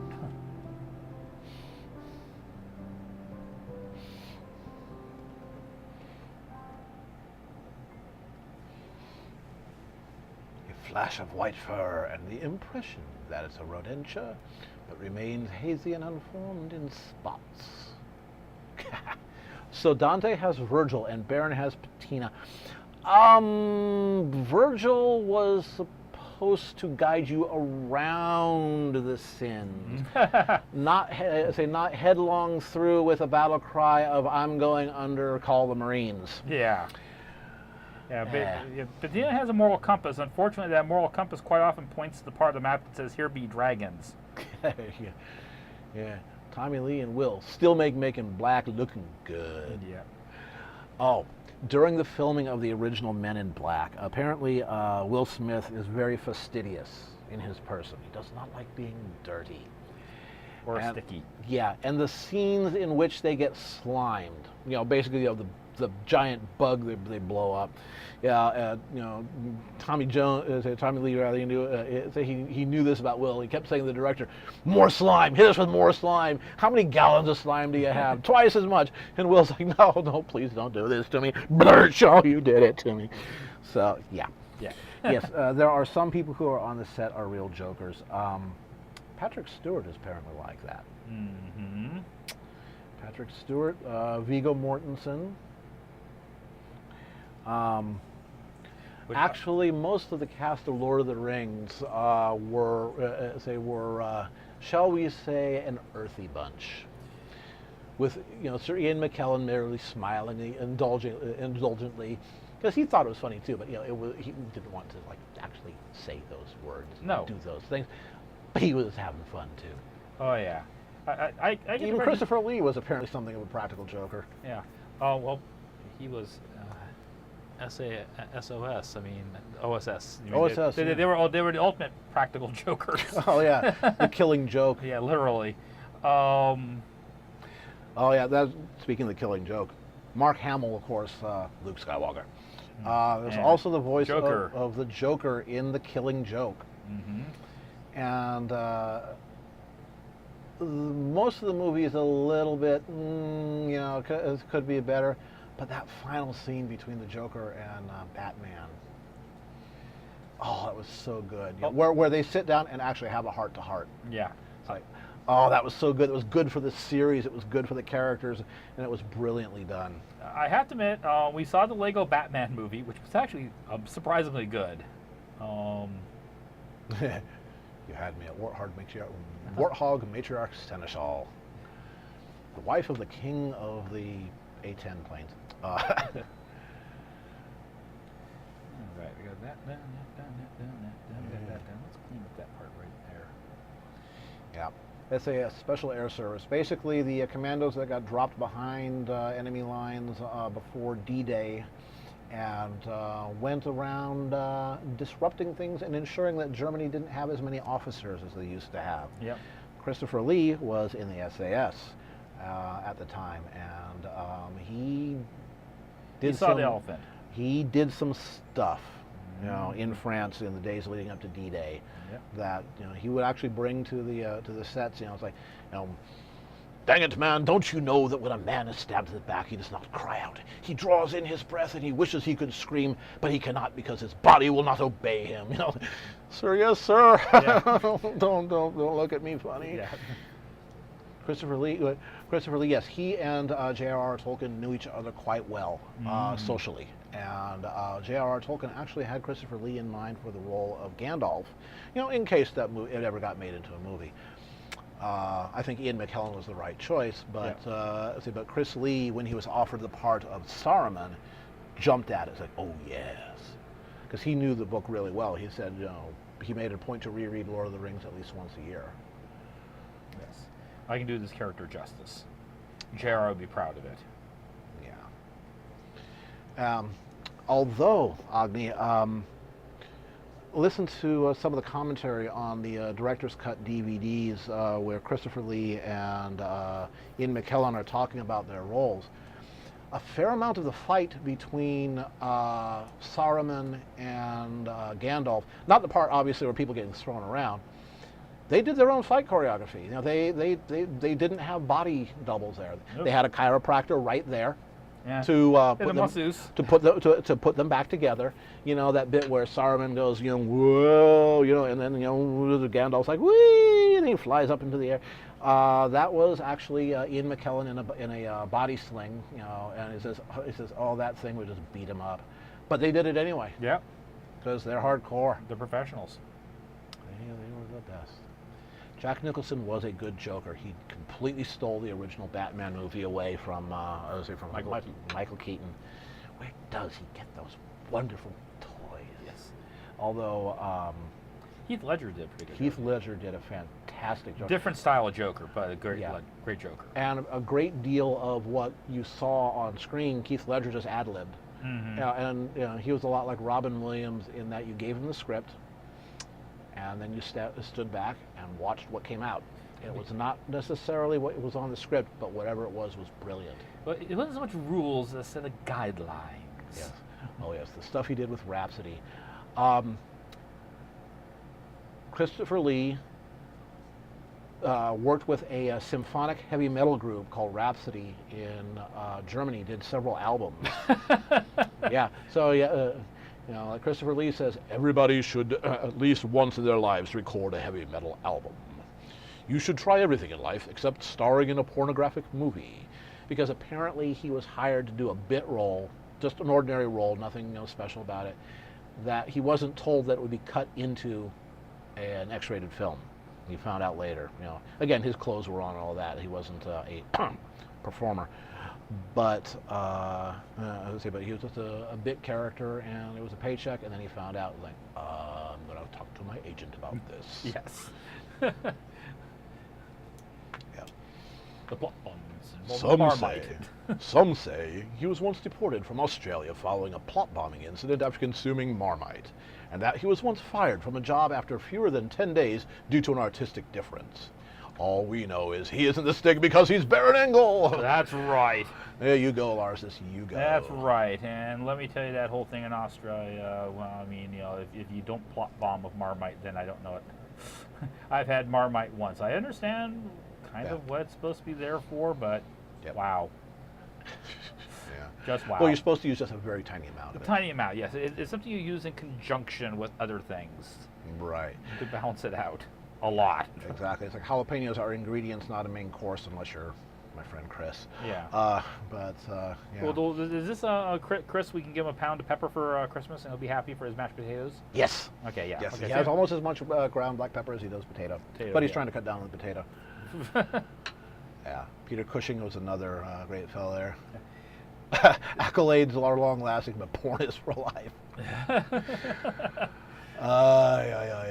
Yeah, I have to. That was one thing that was kind of interesting out of Rogue One, is they did a digital reconstruction of Peter Cushing's character.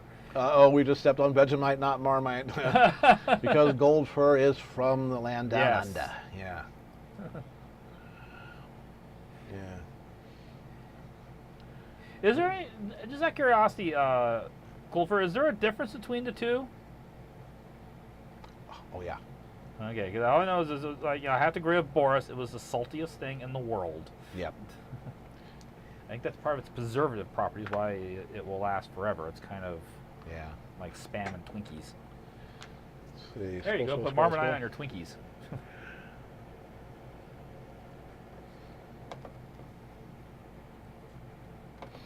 And of course, Grand Moff Tarkin was the only person who, besides the Emperor, who could tell Vader to put a sock in it. Yes, which I thought was very impressive. About being a spoiler, it also was kind of nice to, at the end of Rogue One, you get to see, this is why Sith Lords are feared at one point during a boarding action. It's like, oh. All right, we'll see you later, Andor. Don't play the piano like I do. Let's see, just sort of scrolling back here. And I'm caught up. Yep. Okay. All caught up? Yeah. Cushing did make a good Frankenstein. Yeah.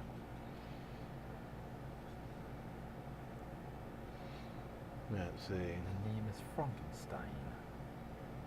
Some debate about that, but everyone is wrong if they don't choose Vegemite. I'm sorry, I'll take a skip on both. If it had been Vegemite, he'd have been given a strong talking to.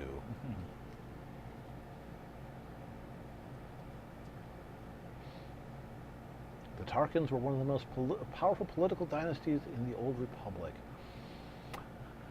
I'm Seven, I'm going to assume that you have read a lot of the Star Wars novels.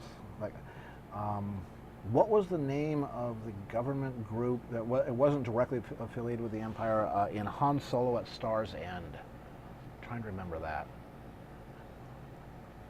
Clean up this bottle a little bit. Honey never expires. It dries out and turns crystalline. Yes. But yeah, honey is actually a reasonably good antibiotic, which is why if you get a head cold, drink lots of ginger honey tea, because the honey will help to kill the bacteria in the goop coming out of your sinuses and prevent it from becoming goop in your lungs. You know, you have a good chance of avoiding a secondary Infection. You know, bronchitis. You know, that cough that lingers weeks after a cold is not the cold. It's the bacterial infection that's taking opportunity of all the gunk in your lungs. Yep. And ginger helps if you have an unsettled stomach. In fact, if you have seasickness. What? Vegemite, termite, batmite, dynamite, Thermite. thermite. Dolomite. That's spicy. Yeah, Dolomite's a little bit hard and crunchy, Yeah. but it's the very best. Just ask Mog Pie, she will tell you. Yes. Yeah, Dolomite, thermite, dynamite. I just might. Mighty Mouse. Here Here he he comes comes to to save the day. A Mighty Mouse is on his way. Harvey tunes were always weird. Yes. You know, the Audrey the Little Witch, Casper the Friendly Ghost, Heckle and Jekyll. Well, Heckle and Jekyll were Harvey Lounds. But the Harvey tunes, they were just, Surreal. I don't know, man. They bit into that 50s artificial genteel Warden June Cleaver thing and took a deep bite of it. It always creeps me out. And And Clear I found something at Skies the soft center. the Espos, yes, correct, Seven. Clear Sky says that the guys over at his place are very approving of your bottled mouse. Oh, excellent. Glad they like it. Clear Skies, can I assume that's Nate Dogg and Shownuff and maybe Cryburner? Oh, Cryburner, yep. Telling in it's not foodie, but it's tasty. Oh, and Duck Draw. Cool, Duck Draw's going to be there. Yeah, say hi to Duck Draw. I look forward to seeing him this next week. Right. And He does some awesome art. See you later, Sergeant. Let's see, going down the list. Edmund, have we seen you here before? I think we have, but if not, welcome back. And Avoid Pony. Well, too late. Too late. Welcome anyway. I'm drawing a mouse at the moment, but there'll be more pony later. Retro Brony. Retro Brony, have you been here before? If so, welcome. If not, welcome back. Well, I know Retro Brony follows me on Twitter. Well, there you go. Well, welcome aboard. I don't know. I can't remember if Retro Brony has been here before or not, but Retro Brony, welcome. Yep, fresh air from the top, CO2 out the bottom, and moving air keeps her cool as she performs. Yep. Yes, I'll have what that table over there is having. Yeah, exactly. Yeah. Well, welcome to Mr. Avoid. Yeah, the Tarkins came from Eriadu, from the Outer Rim. They worked their way up since they were not one of the core families. Yes. There's an awful lot of material on Star Wars that doesn't make it into the movies, that shows up in secondary stuff like the novels, like the official MMOs, like Clone Wars. Yeah. That was an interesting series. They did a good job on that. Yeah, the thing I actually rather liked about Clone Wars was they went back to the thing that George Lucas was originally fascinated with, which was Saturday morning serials. So when they always start out the episodes, when we left off, it's like going, that is exactly the kind of thing that really floated George's boat. Yep. Actually, there are folks that are looking at whether or not Flash Gordon is in the public domain. Was Flash Gordon or was it Buck Rogers? One of those old titles there. It's like apparently some courts have said that the copyright was abandoned a while ago, and somebody's saying no, wait, no, we have it. So there may or may not be some more. I think it was Buck Rogers. That'd be interesting. Yeah. I have to admit, Alex Raymond's Flash Gordon was one of those inspirations when I was just getting into art. Loved some of his Art Deco streamliner design work he did.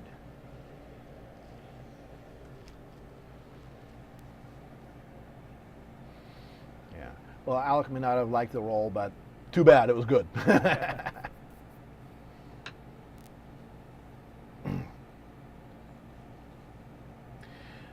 I think for Clone Wars you can. It's a classic thing. You can take it or leave whatever you want to be canon, and everybody's headcanon, is their own. Mm-hmm. Just be careful how you point your head cannon. Exactly. Don't want it going off by accident. Cushing thought Star Wars was a bunch of hooey space fairy tales. Well, it kind of is.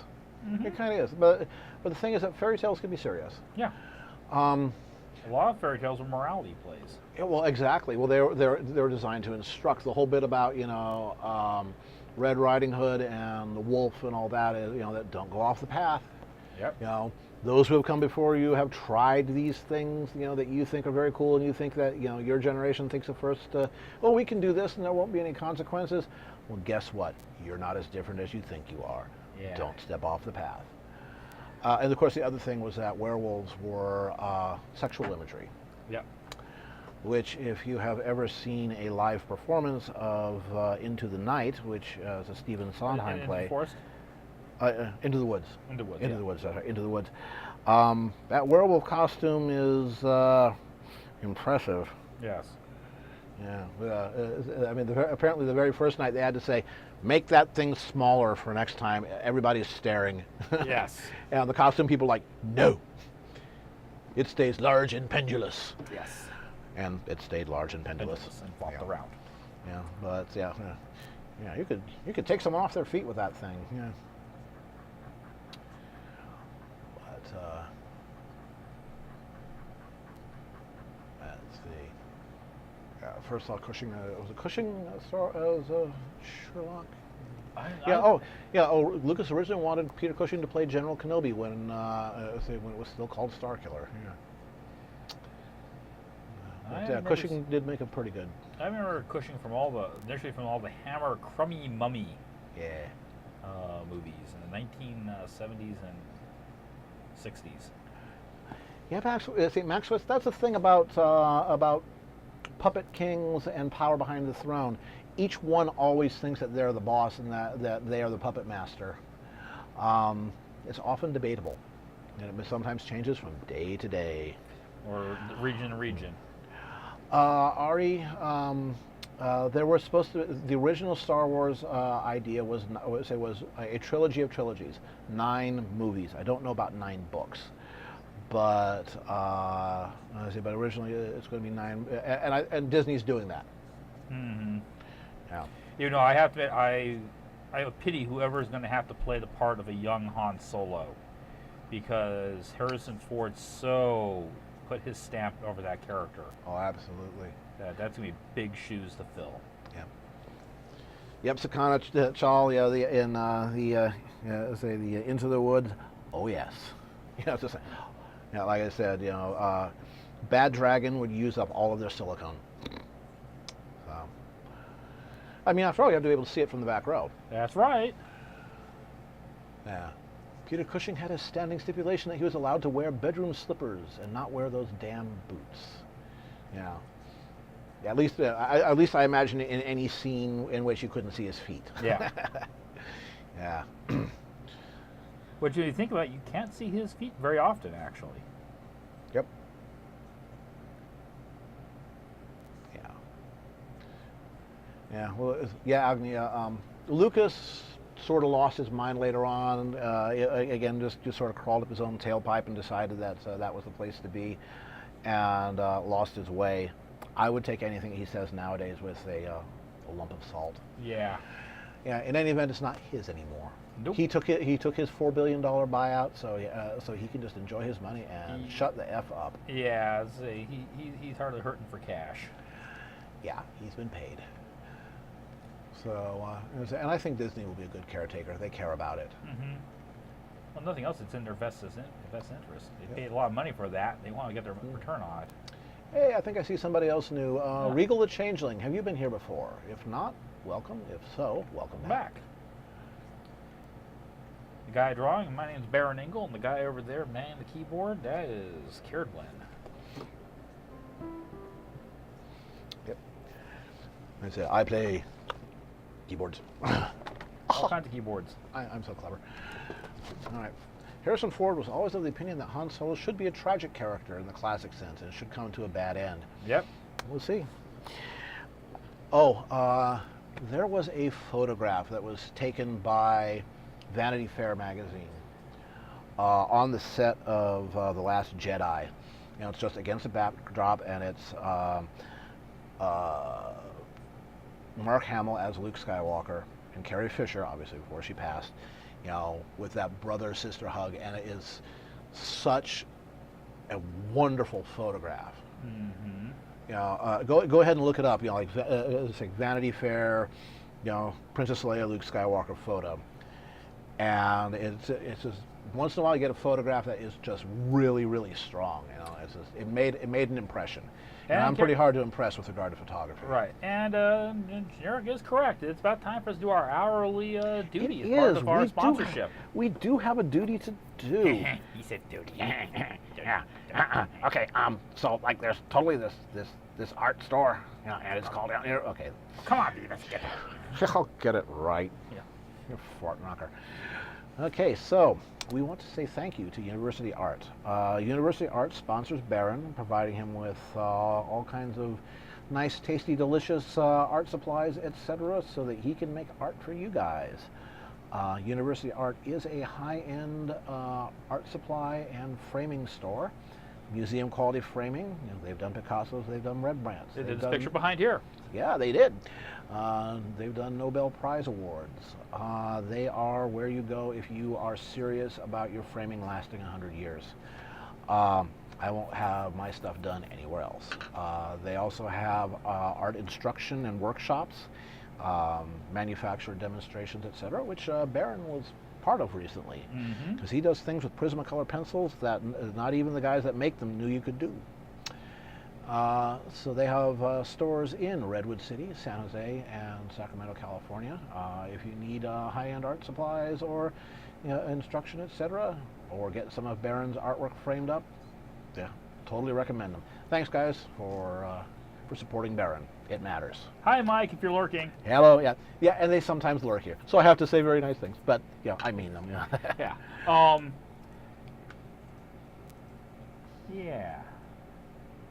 And I also want to take a moment here to, especially for anyone who's new to the stream, and I want to take a moment. I want to thank all my patrons on Patreon, because what you're seeing me doing, this is what I do for a living. I don't have a day job. I don't go to work in an office during the weekdays and then do this on the weekends or the evenings.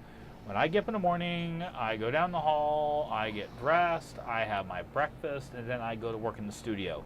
And one of the things that lets that happen is the support I get from Patreon. It evens out the monthly bills. It's the foundation. Yeah, it's the foundation. And for as little as 3 1/3 cents a day, you can have a say. You might go, wow, man, $1, whoop-de-doo. What can that do for Baron? If everybody on DeviantArt gave me $1, or at least everybody who watches you. Everyone who watches me. They have 6 million unique users. Yeah. But if everybody, I'll take 6 million. Yeah, I'll take 6 million. But if every one of my watchers gave me $1, my financial situation would be absolutely completely set. I mean, I wouldn't even have to take commissions. I could literally just spend all day doing nothing but doing Dreamscape posting stuff. Andor, Angel and Night, Equestria stuff. That's all I would be able to do, is all day is just do that. But for the people who do your pledges every month, thank you very much. It has an amazing effect. And today I got my payout from them. So thank you very much. Excellent. Yeah, speaking of Patreons, I'm kicking around an idea, and I'd like to get your folks' input on this. The studio equipment here is pretty good. It could be better. Again, using like a DSLR for, let's say, for main photography instead of a webcam. Sennheiser microphones instead of these guys. A proper air conditioner that that you wouldn't be able to hear, but would keep us from melting. A video board. Yeah. Again, just taking everything to the next level. Would you guys think that doing a Patreon to upgrade the studio, where every penny would go into the studio, full transparency on the accounting, hey, here's what I bought, here's how much I paid for it, Would you guys be into that? And understand, this wouldn't be just for me. This would be. Remember when Jaya King was here on the stream about a month or so ago? How much you guys love that? She wants to come back, and we're hoping to have her back on October 14th. And this is something he's possibly considering for other artists besides just me. Soundproofing foam. Actually, what it does is it kills reflections. It doesn't stop sound from coming in. And there's the stuff on the ceiling, which I have to spritz up that one panel coming loose with a little bit of adhesive. To answer Cat's Paw, what they put on the bottom here is actually usually like a piece of kind of a cork type material. It gives them a little bit of traction when they're dancing, so they don't not dancing on completely slick glass. There is a couple of styles of bottle dancing where you'll dance with nothing on the floor, but just it basically gives you a kind of a cushion type material. Especially because sometimes they get rather acrobatic, and since some of the dance routines involve the dancer getting out of the bottle, and in some cases it involves the dancer getting into the bottle, you're actually dropping from some height. And yes, she has to wiggle to get through that opening. And the wiggle is entertaining to watch. Yes, it is. And then she slips down onto her bum bum, which is entertaining to watch. Yes, exactly. Yep. Hello, Atrix. Glad you can tune in again tonight. I think he's been here since the beginning. Yes, Artex, yeah. As I said, welcome back. Yeah. But I actually got my eyes on a Canon DSLR, which can do video. And of course, we have all kinds of very nice, assorted and sundry, lenses, and upgrade the lighting a bit, upgrade the sound equipment considerably. Mm-hmm. Yeah. But do any of the bottles have poles embedded in them? Poles embedded. They do now because Patina. That would have to be a big bottle. It is a big bottle, but yes, Patina basically introduced that idea to Ander. I think Patina has kind of made her, one of her lifelong crusades is to introduce bottle dancing to as many cultures that didn't already have the concept beforehand. It's like fluoride in water and immunization and stuff like that. She considers the aqueduct. Yeah, aqueduct, exactly. Introducing pole dancing is kind of like her lifelong crusade. Into the tunnel. Yep. Or that you need to get a larger size opening to the bottle. And of course, some of the bottles are very, very small. They actually end up being more, not so much dancing as contortionist routines. I say very very efficiently packaged bottle dancers. Exactly. Why are you down there? Okay, that's because I ran that wire over there. That's fine. Oh God, the cabling. But let's see. So size and hips are a restricting factor. Well, that and the talent of the glass blower. Mm-hmm. Yeah. But we'll see just how squishy they can be. Exactly. All right, we're coming up on 7:30 here, so I'm about ready. How tall is she in mouse form again? 8.5 inches. Do not forget that half. Yes. Not if you value the integrity of your dreams. Exactly. Or actually, how she prefers to say it is she is about 17 centimeters, a little over 17 centimeters high. It sounds bigger. 107. Actually, like doing. Actually, 8.5 would be about 20 inches. Be about 21 centimeters. Yeah, or 210 millimeters. They like using millimeters. It sounds bigger. Coincidentally, the wavelength of hydrogen, the hydrogen 2 emission lines, to which most of the galaxy's dust clouds are transparent. Well, see, I'm a geek. Yeah, see, Patina is a critical part of the universe. There you go. Well, she's a very transparent part of the universe. Exactly. Let's switch to the main camera. Boop, boop, boop. All right. There we go. All righty. Baron's Dreaming sounds like the pony version of Being John Malkovich. That's more entertaining. Hey, Nighthall Wing, are you first time or are you back? I think you're back, aren't you? Yeah. I think you are. We're just about ready to take a 5-minute break, and then we're going to be back. We'll be back doing art again. I just wrapped up in our Patreon reward, and when we come back from the break, I'll be doing another Patreon reward, because that's what I'm doing tonight. Absolutely. So we'll see you guys in 5. Mm-hmm.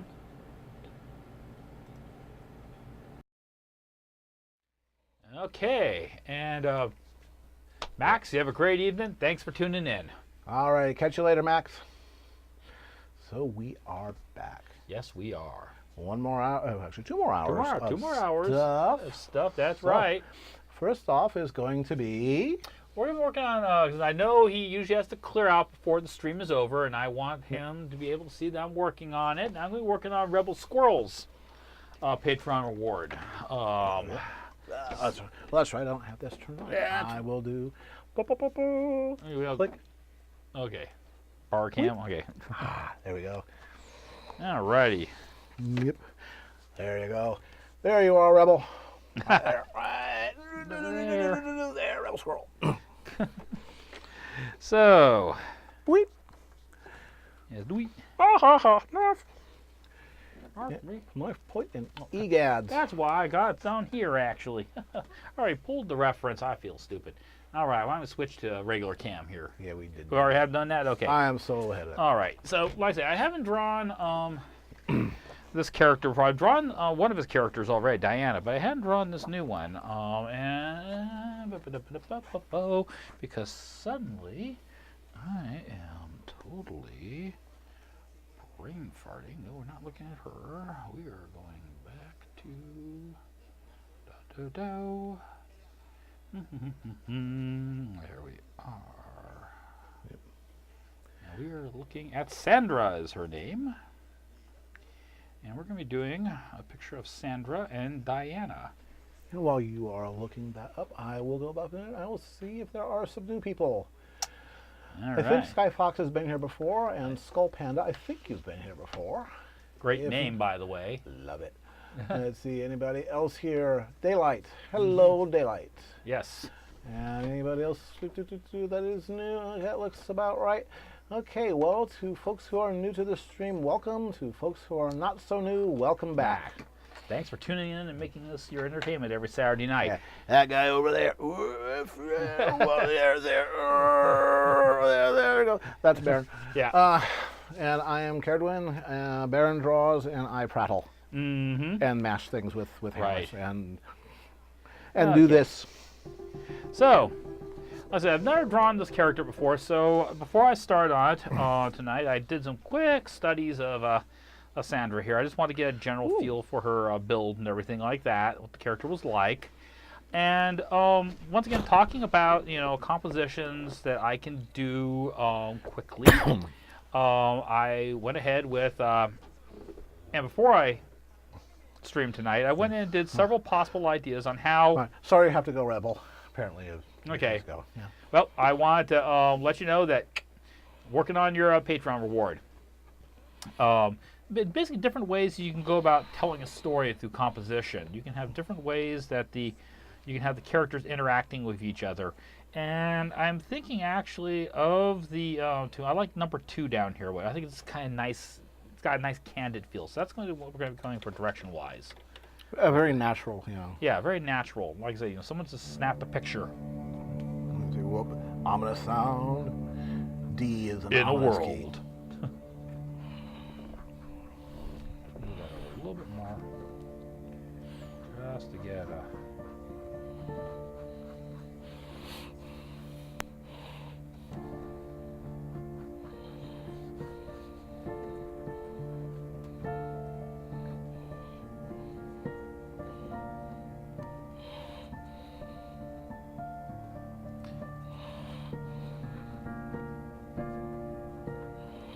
Well, Nazumi, most people for whom Patina has shown up in their sleep, they find her, a fascinating character to have, even if she does start moving furniture in.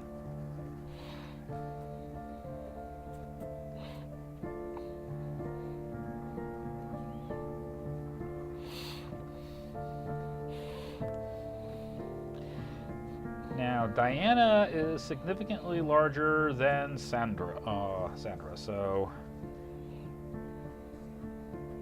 by almost about a foot, because Sandra's a little teeny tiny thing. Not as small as Patina, but small.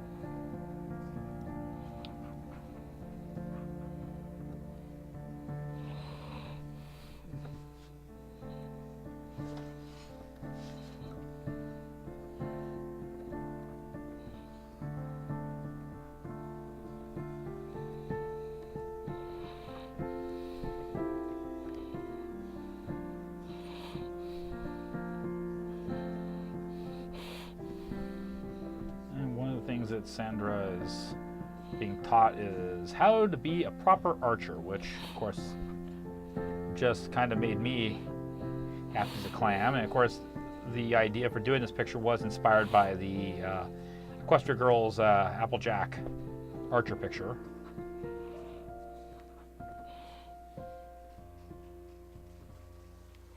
And there's your major mode. It's happy music as opposed to ominous music, which is in a minor key. Yes. I am in a minor key right now. I shall, Rebel, and if you need to take off, good night. See you in a couple. Where did I get Celestia's Cutie Mark shirt? I got that from a vendor at BabsCon year before last. Mm-hmm. I forget the gentleman's name, but he was doing... He'll be at Bronycon, I believe. Yeah. But what he does is he has some stuff on site, but mostly it's like, what do you want? On what color? Do you want long sleeve? Do you want short sleeve? Do you want hockey jersey? You know, again, this one has, you know, the red right here. I could have gotten any color I like, you know. You know, pretty much, you know, select one from column A, two from column B, and look for the mail in about 2 weeks. You folks may see me occasionally wearing an Octavia shirt on the stream here, and I got it from the same person. Yep. And the shirt has held up very, very well. Multiple washings, no problem. Yep. So, Cullen, now you know how in that one sequence, dream sequence of not Celestial Advice, where Luna got her teeth knocked out. Yeah. Yeah. Yeah. Yeah. That was the Cutie Mark. The Royal Problems. Royal Problems. Yeah. Yeah. Yeah. She played hockey exactly once and caught a puck in the teeth. Yep.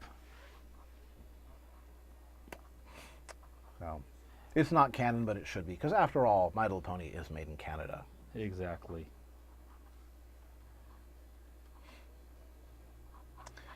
But the same D and the same sentiment as Living on a Prayer. Little bit of trivia. Go, say those of you who are musically inclined, go listen to all of the My Little Pony songs, like the theme song and other stuff. They're always in the key of D. D is the My Little Pony key. I suspect it's because that's where all of the singers' natural vocal ranges overlap. Mm-hmm. But Danielle Ingram likes to work in the key of D. It's true. I think we're going to need to turn the AC on. Yeah, it's getting a little bit warm. Okay, 1 second, folks, Yeah. while I make the room cool again. Yeah. We Just may be cool, but the room isn't. Not. Yeah, fortunately, it's better than it was like yesterday, where it was warm and it was humid. Oh, yeah.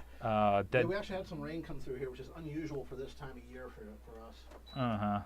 Not unheard of, but just unusual. There we go. Ah, thank you. De nada. Good night, Nightwing. Glad you could tune in. Oh, the little fluffy, my little fluffy foamy thing came off. Little fluffy foamy thing came off. There we go. Well, that's no good. Yeah, I put it back. Okay.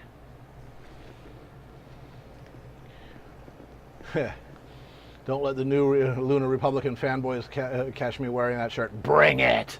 Yeah. Ah, you lunatics. We know how to handle, say, heretical lunatics. I like Luna, but in my heart, I'm a Celestian. Yep. Or to put it, say, as DWK put it, yeah, we used to think Celestia was a demigoddess, but she's not. She's kind of like Equestria's mom. Sometimes she's full of crap, but you really should listen to her anyway. Yep. And for those of you who are not familiar with DWK, oh boy. Now, Not safe for work. No, but he's one of those guys. What he does is what he calls recaps, where he sort of restates the episodes in, shall we say, coarser terms. But he has a point.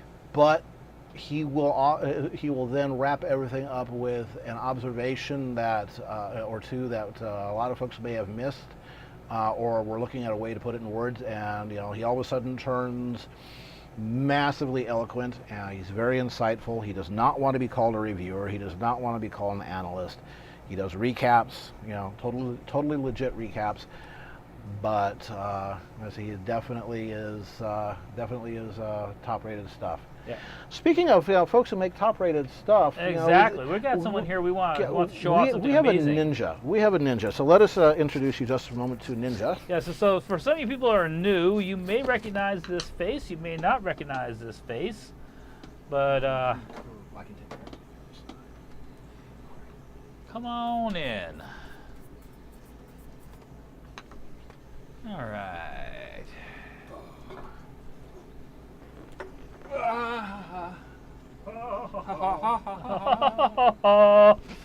Get my speaking thing on.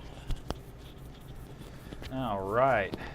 Ha And if for any of you folks who are maybe new to the fandom or anything like that, this here Hi guys. is Dusty. Oh. What's up, everybody out there in the TV land? It's good to see you again. Don't get to see you quite often enough. Dusty Cat, the manliest brony. In the world. Yes. In the world. Yes. Exactly. And you're getting ready for Bronycon too. I'm aren't getting you? ready for Bronycon just like everybody else is, because I'm pulling my hair out, doing that. Too late. Too late. Too late. Gone. Much too late. To do that, yes, all of my product has been shipped, except for one thing, Yes. which I'm taking with me on the plane because I heck is not going to give that to the baggage guys, because baggage monkeys would not treat this very well. So, And but yes, evening, hi Starry. Anybody who's been following me on YouTube knows that I've been building something really cool. So there she is. Yep. Yes. The Sunset, actually this one is a Sweet Apple Acres branded cigar box guitar. Yep. Built from a stick of wood and a box. Yep. And some parts from cbgiddy.com. Completely not sponsored by cbgiddy.com. Mm-hmm. Oh, I love that place. Yep. And this is kind of a cool project that he's worked on because this ended up being, many talents that were involved in making Yes, this many, come many together. talents helped with this. I came up with this idea, maybe about 6 months ago.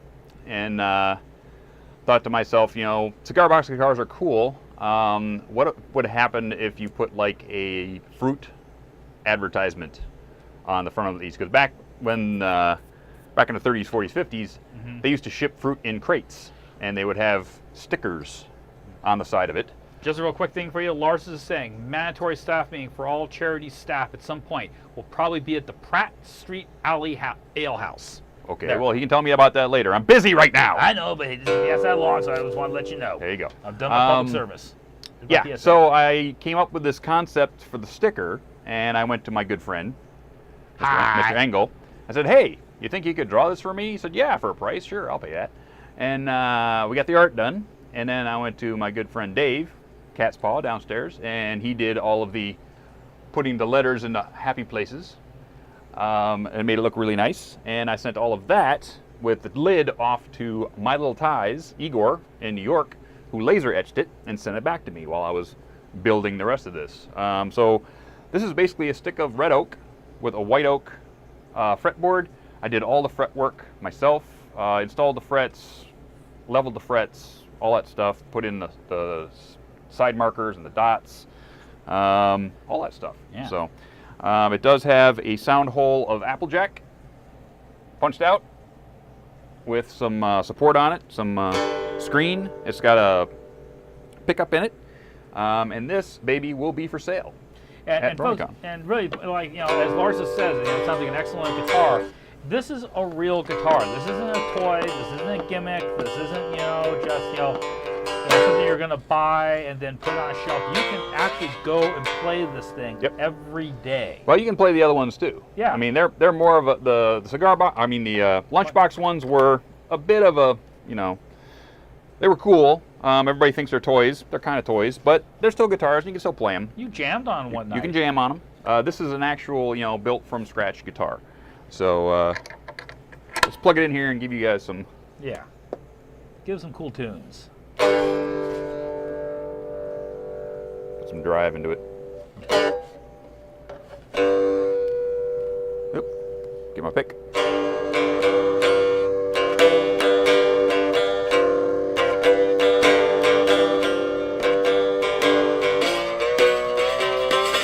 Yeah, so you can do a bunch of fun stuff with this. It's kind of hard for me with the broken arm to get it right, but And with the current weather we're having and everything, that music sounds so appropriate. I know. Turn the tone down a little bit.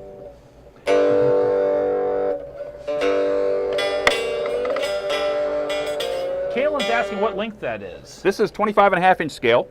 I cut off the last like 5 frets, so it looks kind of short, but it's actually 25.5-inch scale. So let's turn the drive down, turn the volume up a little bit, get some of that sweet tone in it.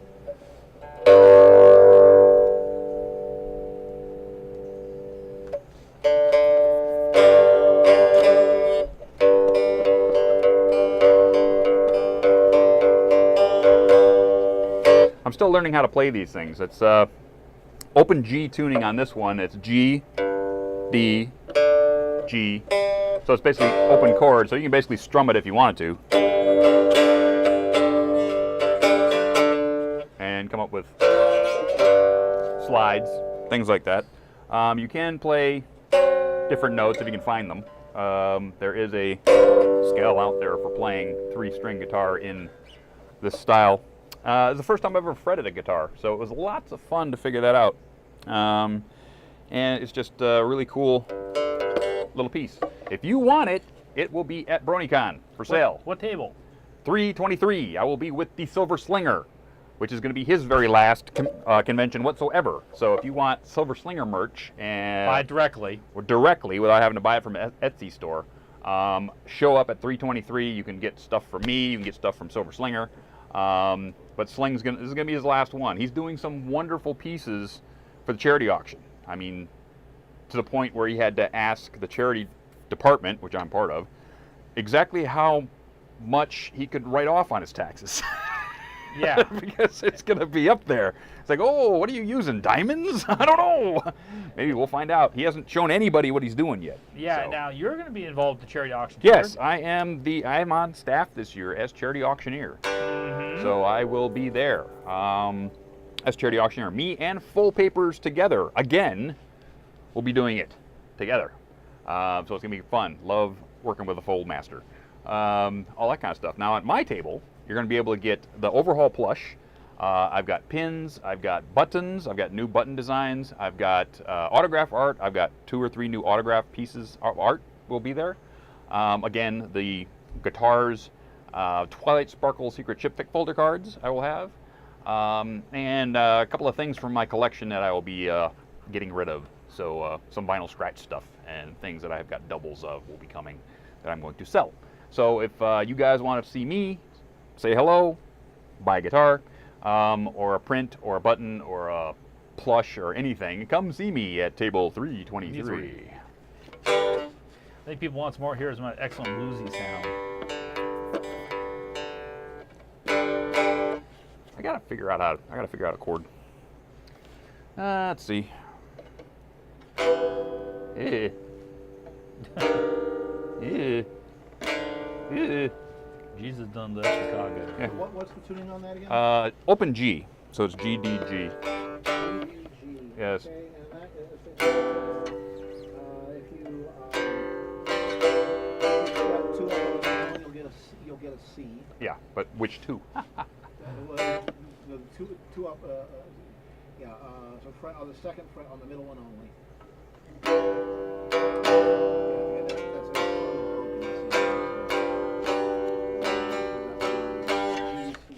Yep.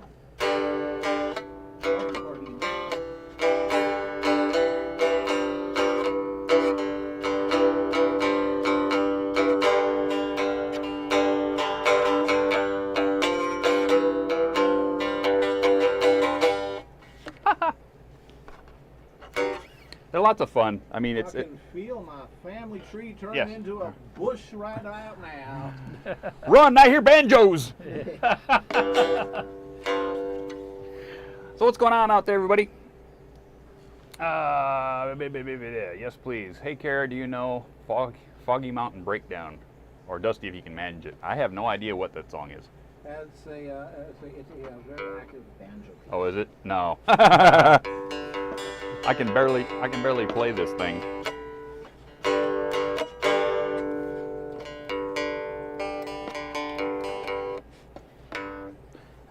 If you turn this down to E, you can actually get a lot of rock power chords out of it.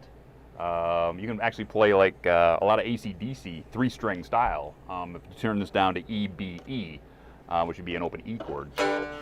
But G just sounds better, to me anyway. Also, if you're going to turn down to E, you would probably use a different thickness of string, because if you tune this down, it's just a little too loose, and it will vibrate and buzz and all kinds of. It wouldn't sound so good.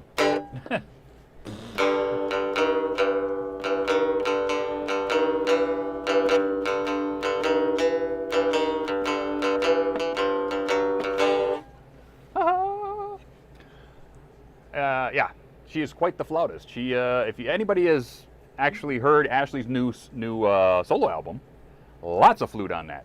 Oh, wonderful. She got solo? Oh yeah, it's Oh. going on the charts in Canada right now. Hey Ocean's taking a year off. Yeah. Okay. Has she got any airtime in the U.S. yet? Not really. Ah, too bad. She was just in Germany for Galacon. I know. Just in Germany for Galacon. I saw her Twitter. Some of the stuff from the album broke the Canadian top 40. Yes. It just barely broke the top 40 when it got there. Sweet. But I know her. Big Blue Lake. Excellent. You remember Big Blue Lake? You were there. You were there during his tour. Yeah. Oh yeah. Bring Hey Ocean to the world. Yep. Yeah, and I remember when she performed at your place, and Hey Ocean, and performed at your place.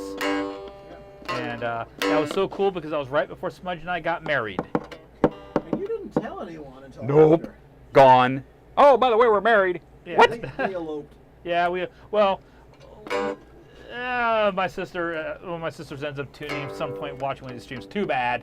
Yeah, we just did not want the family to make a big thing about this. It was just like, look, we've been living for 20 years together already.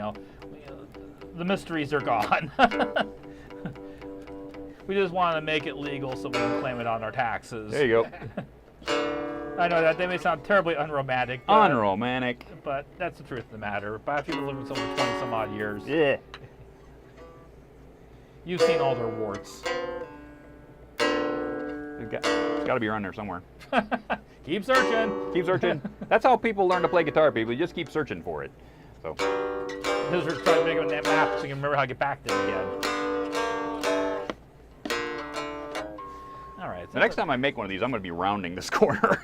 Well, which corner is this? Well, the whole back of this thing. I wanted to do it traditional style, right? Right. Traditional is just a stick of wood. It's square. But with my broken arm, I can't actually wrap my hand around that. And when I do, it actually grabs that little string and hurts. mutes it, which doesn't make playing it very easy. It makes it go Makes mush. it go mush. Yeah.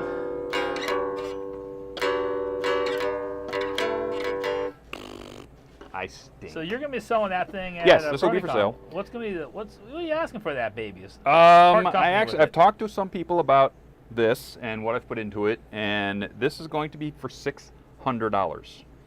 Okay, which I think is a fair price for what I've put into it and what I've paid for getting the art done and all this other stuff. This one's $6. So if you want this baby, Now- $600. Now, is that just for the guitar? Just for the guitar. Okay. So Yeah, that little amp. the little amp is mine. Yeah, and that's something you get for And it's 30 30 bucks on Amazon. Amazon. So Mhm. and there's many different versions of this amp. I mean, this is the one from Fender, but everybody, all the big names make one now. Yeah. So. And just in case folks, are thinking that I charged Dusty, I charged him a good rate, but I Yep. charged him a pro rate. He charged for me a this. pro rate for making this art, and And- I had to Cat's pay Paw. Cat's Paw to do the letters, and then I had to, yeah. Yeah. So he's got the money invested in this. There's money invested. So. Plus his own time and the materials. Yep. That's right, one of a kind. Yep. Pretty much. All right, let's jump to. And if you take a really good look at it, I actually burnt this thing. Yes. Key cam. Oh, keycam. Yay! I burnt this thing with a torch. If you want to see me do that, it's on on my YouTube channel. So to give it that lived-in look, which looked great. Because after we burnt the front of it, it just didn't look right. It was all bright white and oh my god! So we had to burn it to make it look good. And of course, he burned it literally, which means you have to be With careful a about torch. this because things can get out of hand, and then a whole lot of hard work just goes up in flames, literally. Literally. When I had to put the torch on the front of this thing, I was like clenching things I didn't know I had. So the pucker started. The pucker started from the top of the head all the way down to the feet because if you did that a little bit too much in the wrong spot, ruin it. Ruin it.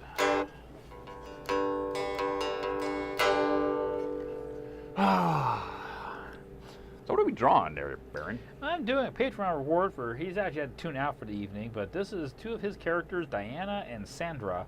And Sandra is kind of a ranger in training. That's what's happening. Okay. The little thing about mechanical pencils is when you get down right towards the end, you can feel them sliding back and forth in you. There it goes. There we go. So we're going to get a fresh piece in there into the magazine. There we go. Okay, that's not going to go anywhere. Perfect. It's getting that bounce, which I don't like. I hate that bounce. Boing. Yes, because it messes with your line quality. Yes.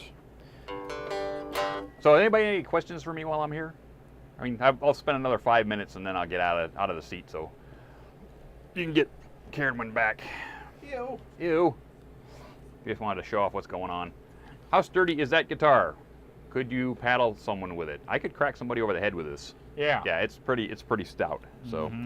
But you wouldn't want to do that with any You wouldn't want to do it music with this. It's expensive. Yeah. Knock the electronics. Knock electronics loose at least once. no. Well, not actually. You couldn't because it's hot glued into a pocket. Yeah. It's not going anywhere. But at the same time, it's a musical instrument. You treat your musical instruments with respect. Yeah, you could probably do some. You could do some white stripes out of this probably. Yeah. You just have to tune it down to E because he tunes the B even. I mean, Jack White goes some weird tunings.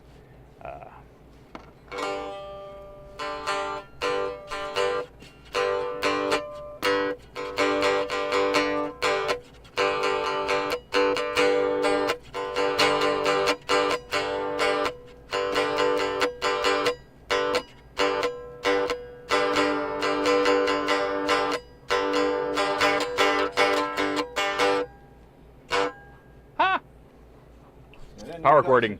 So then you would go up 7 frets. Yes. For, say all 3. Yes.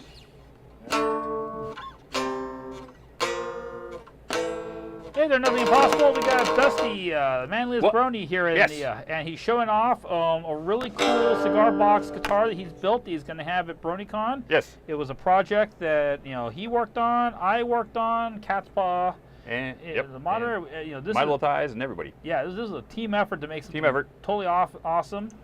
Make a Sweet Apple Acres cigar box guitar. Yeah. And I can imagine AJ sitting on the porch playing something. That's what I'm thinking. That's what the whole thing is. AJ plays guitar or banjo. It's like she needs She plays guitar. cigar box. And yes, ponies could play guitars because you just have inside of your horse cage. The flat spot would be like a bar. Yep. And then you just pick with the edge of your Exactly. And she played guitar in camp with Marla. Yep, she did. Of course, rarity shreds. We've seen that. Yep. Yes.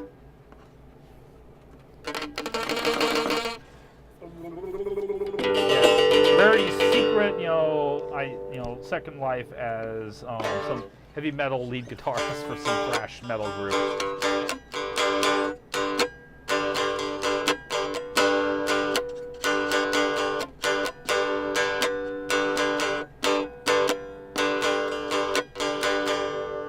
Yep. It's all kinds of stuff. So I guess nobody has any questions for me. So I'm going to get out of here, and I will let the man back in his chair, and I will catch you guys on the flip side. I'll see you all at BronyCon. Yes, leave the guitar. You want to see? You want the guitar? Okay. I'll mess with the guitar. You mess with the guitar. Don't crack it. It's gonna go away. Yes. It's got. Yeah, you haven't gotten to play with it yet. Yeah, and we're lucky it ain't coming back. Yes, we're lucky. It's not coming back. So, I have to make another one. We'll have another new theme. That needs new art. They'll have to pay for We it. need to do a Big Mac one. Wouldn't you know it? No, Miss Cheerily. Oh, Miss Cheryl. There you go. All right. Put that back over here. Actually, what you might want to think about doing is getting a blank of one of those like butter cookie tins. You know, circle one, and do Oh, something pear banjo. butter. Yeah, and do something banjo-like. There Do you a go. Do a Granny Smith. Do a Granny Smith. All right, I'm out of here. So, catch you guys at Bronycon. If I don't see you at Bronycon, I'll see you at Nightmare Nights. If I don't see you at Nightmare Nights, I'll see you at Equestria, L.A. Peace. Take care. Granola.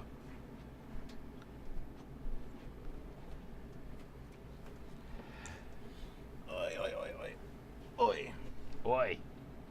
Like a little fuzzy thing.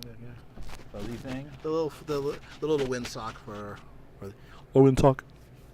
Notice the microphones are a touch hot, so I will crank them down. Don't just a cross little. the streams. There you go. That should be a little bit better. No clipping for us. 5-yard penalty, replay of the down. Hey, we're getting that time of the year. It needs a date with a tuner.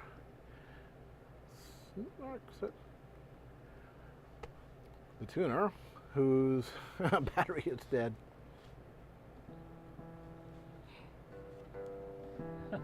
That's D.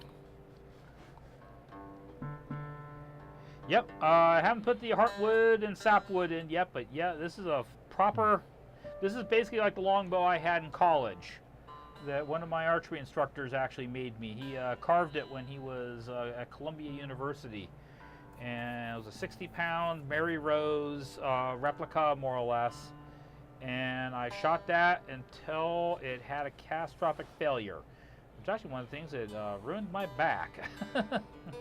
Actually, my neck in that case, but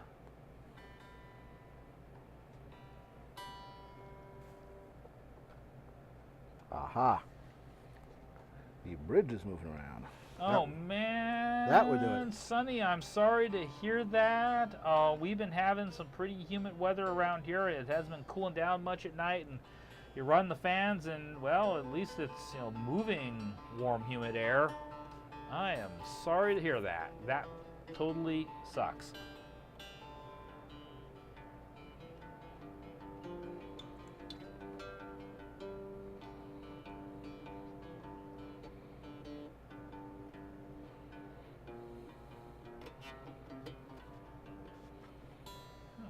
Once again, I think, oh my God, I'm almost out of time. It's like, no, I got plenty of time.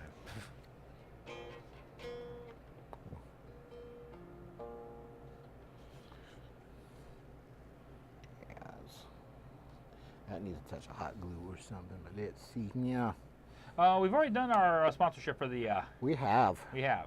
So we're good on that, motherfucker. But thank you for keeping that in mind. Keep us honest. Yep. And I know University Art's been happy with our performance, and we want to keep it that way. Indeedy doodly. Righty, neighbor, you know? Uh-huh. Let's see. Yeah.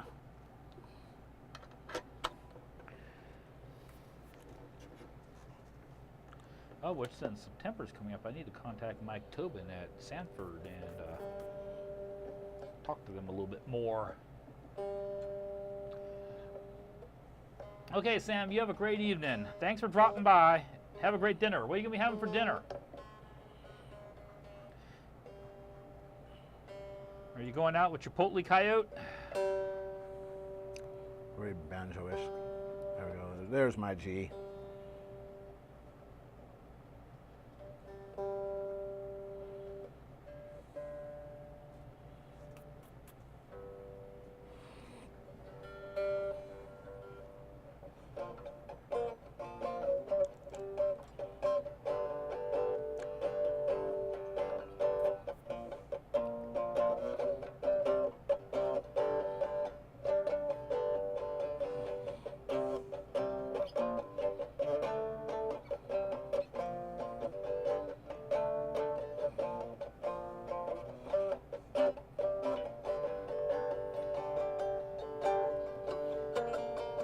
Yeah, they'd have natural slide guitar tubes, basically.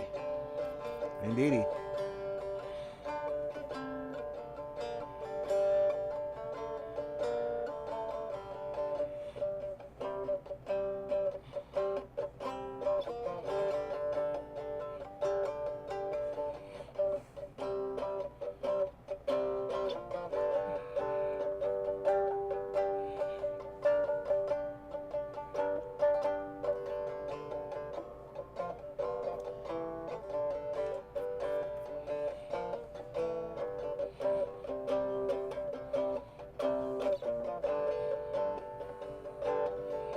Well, I know that the group of musicians that performs when Patina and Carousel dance, they have a steel guitarist in their midst who will perform sometimes.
Yeah.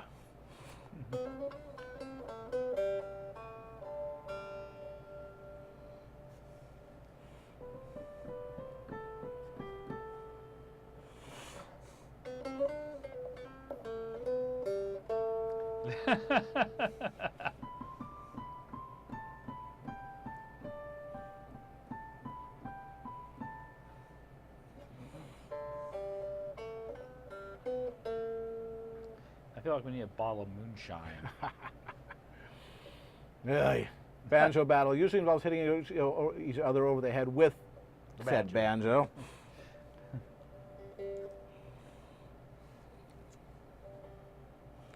Let's see, if I detune that D down to a C, what do I get? Because then I can do some other stuff.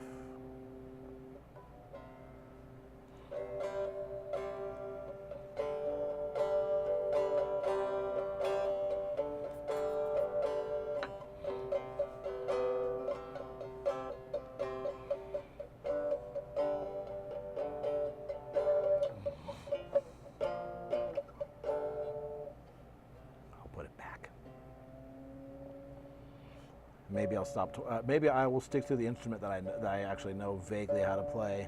There's my D. There's my G. A little bit sharp, so we will. She's supposed to be a squirrel, River Coon.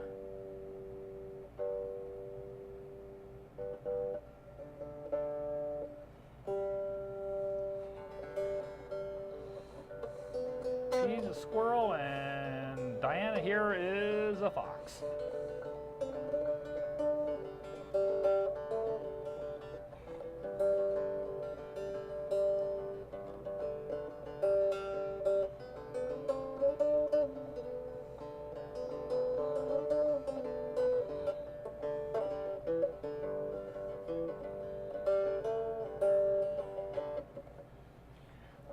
These are, I believe they are machine heads.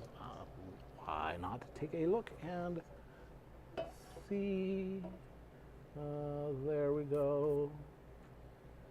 Maybe hard to see. I'll put it over here. About right.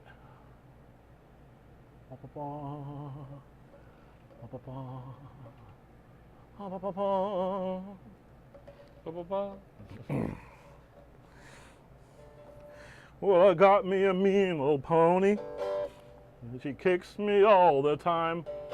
Every time I sing a song, she says, honey, that don't rhyme, 'cause she's a pony. A mean, mean nag of a pony. And if I keep doing this, she will keep kicking me, so I'll be nice to my pony. I'll be nice to my pony, or she'll kick in my teeth. It's true. It's true. Looks like a baseball bat with nails in it. It's a board with nails in it. That's right. Get right. Yeah. Get right. It's basically a cigar box style box, although it started life as a blank, made just for this purpose, for making cigar box style guitars. There's a piezoelectric pickup, inside the inside the box there. Little sound hole in the shape of AJ, backed up by some acoustic cloth there, so these little fragile parts won't snap off or do anything miserable. Little floating bridge here, because it moves a little bit. And the strings go all the way through here to the little ball things in the back, so it's easy to change the strings. And it's a real musical instrument. Yeah, so Dusty cut all the frets himself, and so spent a lot of time with sandpaper and oil. So it's actually got a pretty nice feel to it. Mm-hmm. So now you know what Calvados sings about when he's had too much brandy. There's no such thing as too much brandy. Then you go and see the ponies and you say, she looks like candy because I am so randy.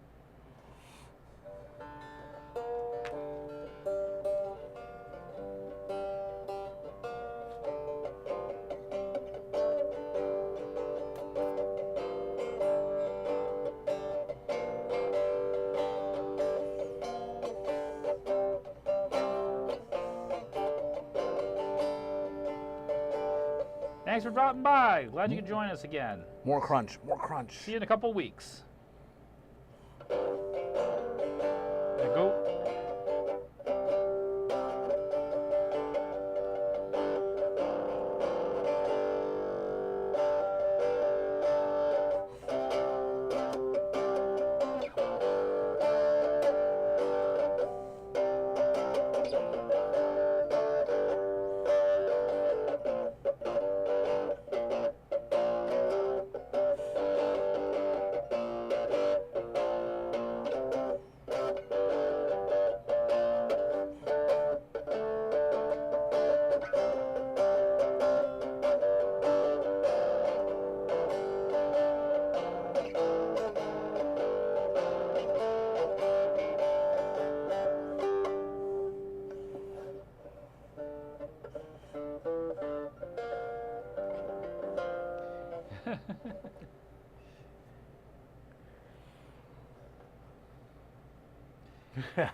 Doesn't even phase Baron. He is so used. Yeah. Yeah. Yeah, the scars they run deep and they have turned into calluses. I'm crying on the inside. It's true.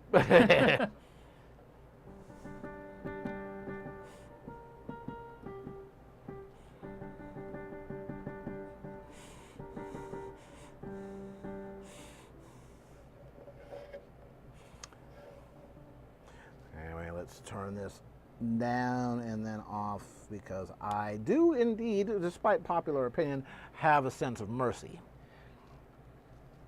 Yeah, Orca, I've heard some amazing things from Patina. There we go. I should probably unclip myself, should I not? Click, click, click.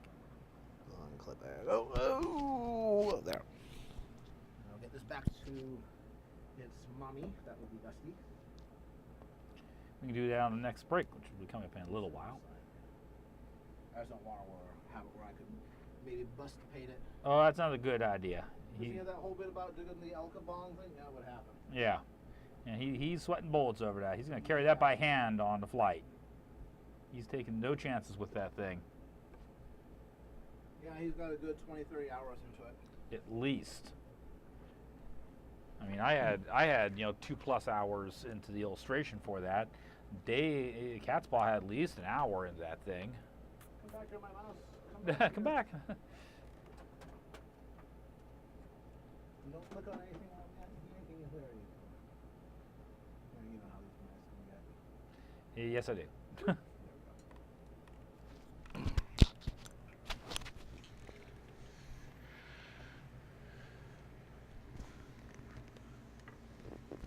Alrighty. Yes, we all have our preferences. That's right. We do have. There we are. We do have an event coming up that will be Luna showing off again. Yes. A full solar eclipse. If you're up by Oregon Way. Even in this neck of the woods, it's going to be in the upper 70s%. Yeah. In fact, I plan on got plans to get some of the glasses. Indeed, you got it right, folks. I've suffered for my music. Now it's your turn. So I will, in general, stick to keyboards, where at least the torture is slow, so you will survive it to long enough to have the nightmares about it later. Can she string the bow like on the Odyssey? Maybe not. She's not very big. She's only 4'6". So I probably imagine her maxing out at, like, say, about a 60-pound bow. Now, 60 pounds is enough bow that you could technically qualify for the King's Army to go to France during the 100 Years' War. That was one of my great, achievements in college. Was I was eventually able to draw a 60-pound English longbow, could shoot 12 arrows in 1 minute, and put them in the size of a man-sized target at 200 paces. Yeah. That took a lot of work and a lot of practice. Well, that is actually the the origin of this particular gesture in England. It means it means one finger less than in the United States, and that originated when somebody who was caught in Wales rebelling and not obeying the king and all that, would have his 2 fingers cut off on his right hand, because those are the fingers you would use to draw the bowstring with. I say that way he's not a threat to the King's Army anymore, but can still go out and do work. Well, if a Welshman wanted to remind an occupying English soldier that he was treading on thin ice and he'd better watch himself, he would show him these 2 fingers. I've still got mine, and I know where you sleep. Yep. And they also gave it to the French. Indeed. Agincourt, Portiers, Cressy. All right, Deathlight Productions. Yes, we've seen Deathlight before. Hello again. Yes. Yeah, holding 60 pounds was no joke. Yeah, I was very happy that at my peak in college, I could shoot a York round, which was 100 arrows at a maximum range of 100 yards, shot within a 1 hour and 30-minute time period. So you had your work cut out for you. You needed to have chest muscles that went on forever. And back muscles. Yeah. Hello, Toxic. Hey, Toxic, glad you could join it. Arriving in style. Yes. Right before the next break here. Taking care of some Patreon rewards here tonight. Trying to make my patrons realize that I appreciate what they do for me every month. They buy him cookies. Yeah, they buy me cookies. Which one of the things I will be starting to do is, if you follow me on Twitter, you already know about my Baron's art tips. Well, I'm going to start doing a little bit. It won't be as often, but I'm going to start doing some things that are, my Baron's art tips, but in a more finished, a little bit more expanded upon format. Something that's not 140 characters limited.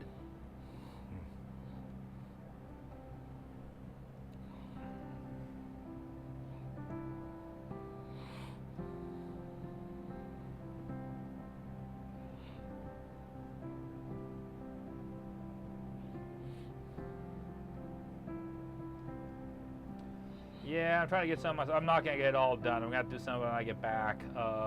Same way, I was hoping to get a little bit more commission work out the docket and out the door before I left, but I'm going to hold on some of it, do it when I get back. I'd rather do a good job than do a rush job. The rush job always looks like you rushed it. And then you run the risk of the client not wanting to come back and do work with you again in the future.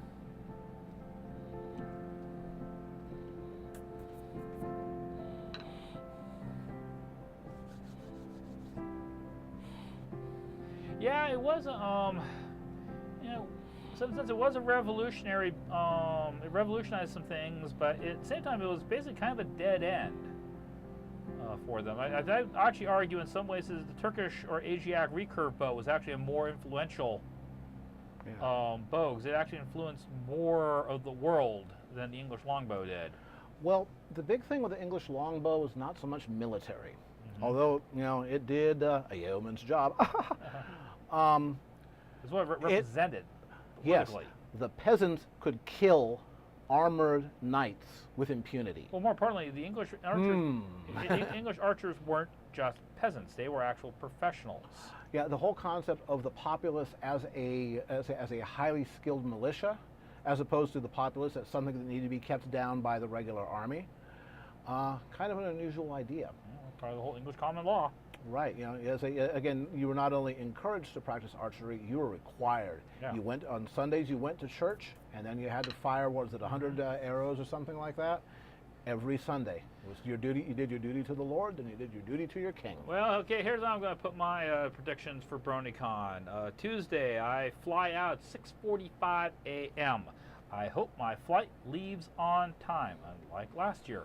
I hope it's a non-stop flight straight to Baltimore, so no stops along the way, so I can't have any, at least the drama that occurred last year, where things got delayed and delayed and delayed a little bit more.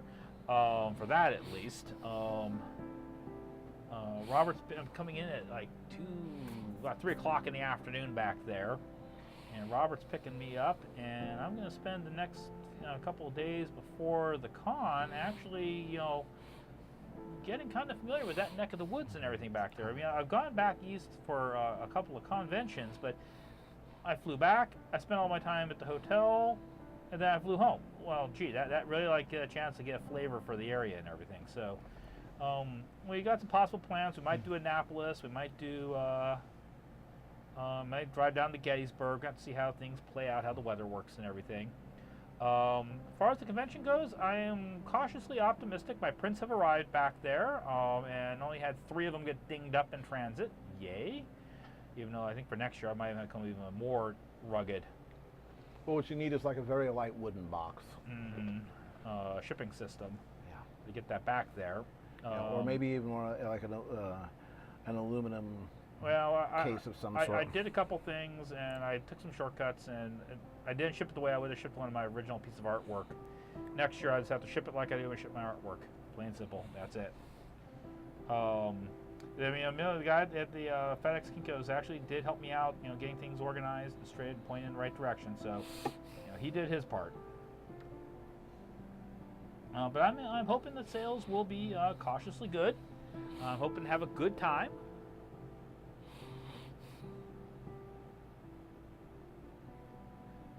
Good night, sir. Thanks for tuning in.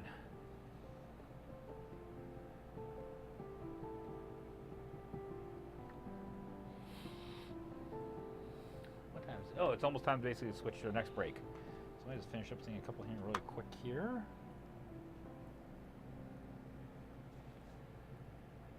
I recognize that song. Yep. Music box dancer. Yep.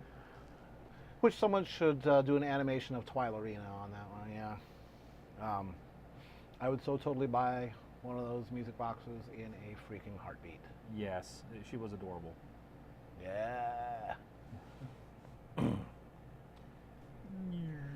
Here. Get some arrows. Yeah. And I'll tweak and finish this out a little more when I get home, but I want to get the bulk of this in tonight. All right, let me switch cameras. It's 8:28. Yeah, switching cameras. Switching cameras? No! Boop. All righty. There we go.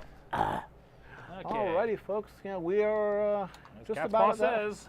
Yeah, at that half hour on every hour on the half hour mark.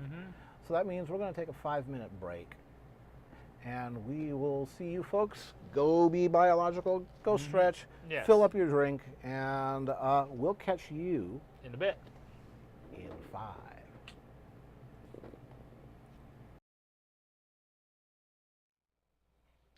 And we are back indeed. Yes, we are. Oh, I got the key camera thing in my forehead. Oh no!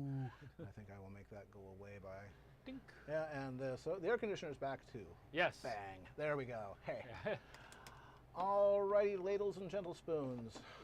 We are back for our last hour. If we take $20, Yeah, let's just sweat. No. Yeah. There we go. Yeah, I have to say, the last about 5 days here in the Bay Area have been wonderful acclimation for my trip next Right. week to the East Coast. We've actually had humidity here and even a little bit of rain. I Yeah. think it's like the remnants of some tropical storm or another got like sucked up into the air. Yep. Yeah. Well, So- Sonny, boy, I can relate to your problem because we had I think it was Wednesday night. It never got down to below 70 degrees at our place, and it was humid as all get out in the apartment. And we don't have air. We have AC in the studio. We have AC in the living room. We don't have AC in the rest of the apartment. Do you need brain lubricant?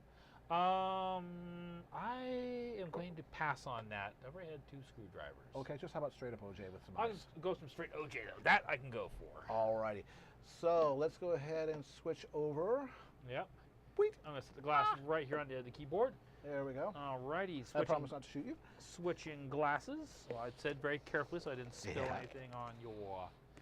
And for our last Patreon reward tonight, the patron I'm going to be doing it for is this guy behind me here because he saved and saved and saved and saved and saved for many, many months his $50 pledges to get that really big old piece of artwork.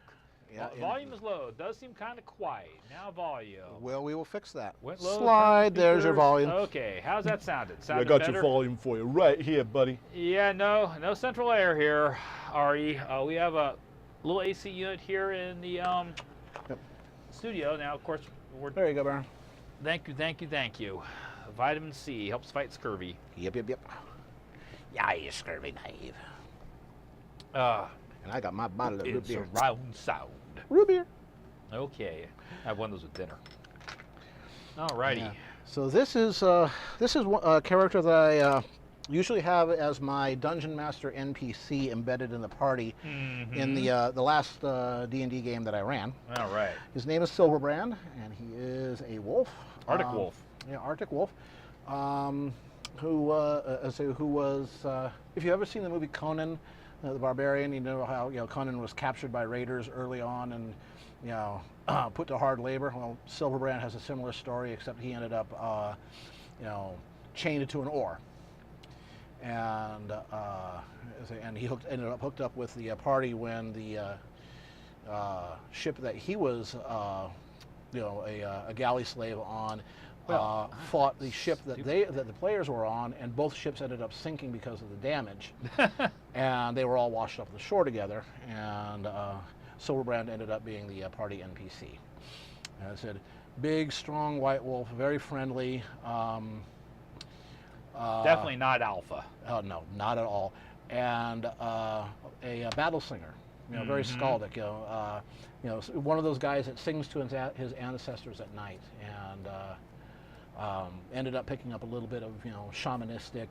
Picked up a level or two of cleric, which he got from his again basically ancestor worship. So that's our Silverbrand. It's a very Bishonen, long hair. That's just part of what defines him. Yep. And Long, slightly wavy, if I remember correctly. long, slightly wavy, big old huge digigrade foot paws, snowshoe paws. Kind of guy always has a smile on his face until it's killing time, and then he sings songs of his ancestors' deeds while he's lopping off heads. Yes. Very charming fellow. We like him. Yeah. But I get the impression he's someone who would prefer to, just sit around and talk to someone than fight if he can avoid it. Oh, absolutely, absolutely. He's a lover, not a fighter. Oh wait, he's a fighter. Yeah. But actually, Cat's Paw's character Woodsmoke ended up kind of smitten with him, though she would never admit it. Much. Yeah, she would spy on him while he took a bath. Oh my God. I'm a gird. I'm a good. Yeah. Oh my God, that kind of game? Well, not quite. I'm a gird. Bubbles. Bing, bing, bing, bing.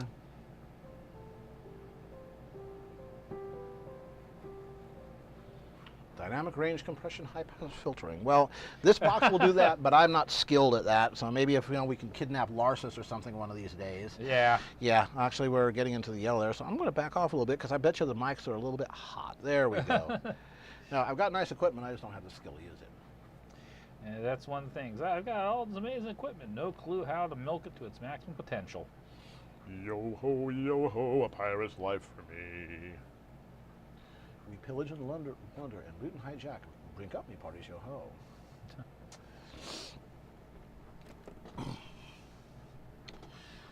Yeah, they actually apparently not too long ago, Johnny Depp got into Jack Sparrow costume and went into the Pirates of the Caribbean ride up on where the animatronics were, and just started hanging out for a while, and, being Jack Sparrow in character. And probably hopped in some people's boats too on a couple occasions and went along on the ride. Yeah. Oh yeah, just like got to reconnect with his inner Jack Sparrow. Yeah. And although they did remove the wives up on the auction block portion because we're in a different era these days. Can't sell your wives anymore. Nope. They'll sell you.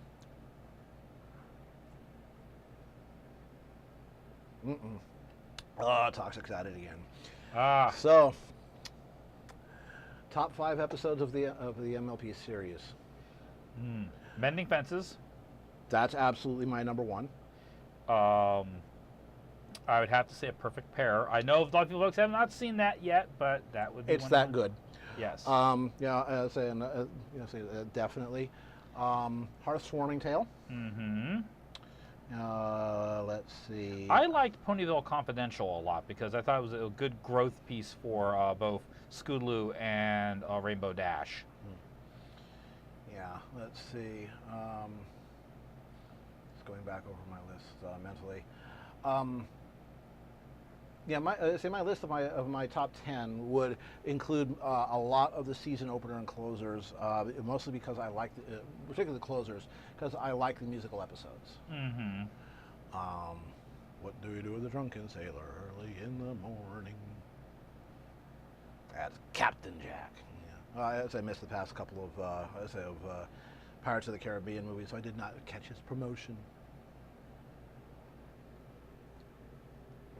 Other episodes I really like, of course, Winter Wrap Up and Suited for Success are always magnificent. Yes. Saddle Row Review. Saddle Row Review was very good. I love the structure of that. Yes. Other episodes that are that drift around near the top 10 would be like Tradia. I liked Sleepless in Ponyville. I really like what that did for the character of Rainbow Dash and Scootaloo. Flutterbrudder. It was okay, yeah. But it was a good piece. It showed how much Fluttershy has grown as a character since season 1. Yeah, I think it completed her arc. I liked Rarity Takes Manhattan, or Manhattan. I liked quite a bit. I liked Best Night Ever. Yes. Because it had a very celebratory feeling. End of season 1. And it just had the feeling of the animators saying, look what we accomplished. Mm-hmm. It just had that feel to it. Very triumphant, and I appreciated that. And besides particularly the first time you saw it. Royal Problem is very, very good. Yep. I also liked Twilight's Kingdom. Mm-hmm. One of my favorite songs in the series is You'll Play Your Part, because anytime you get all the princesses singing, I'm happy. Yeah.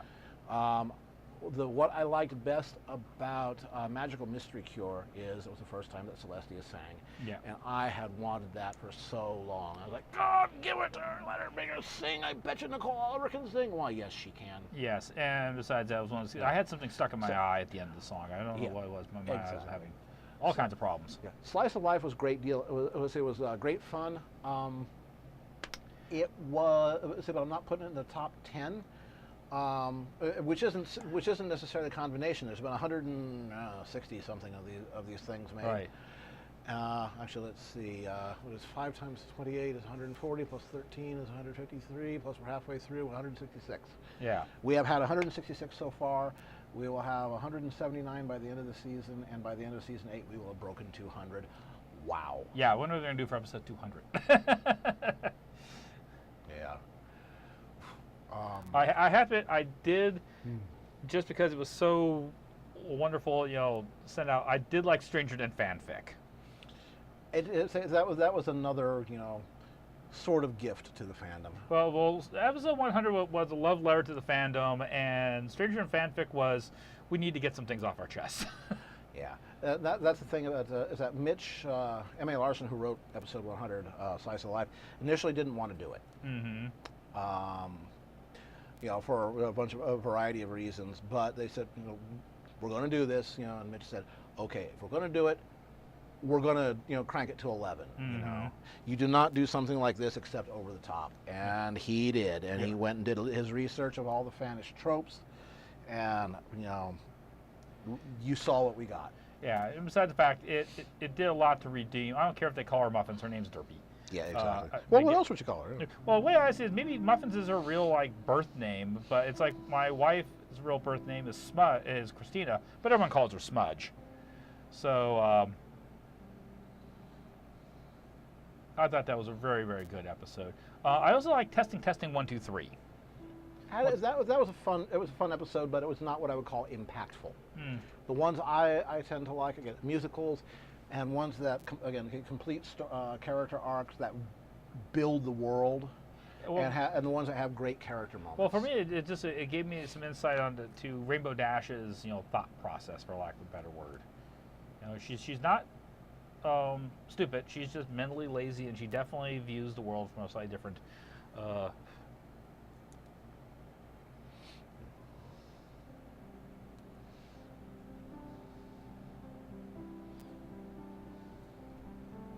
Burp.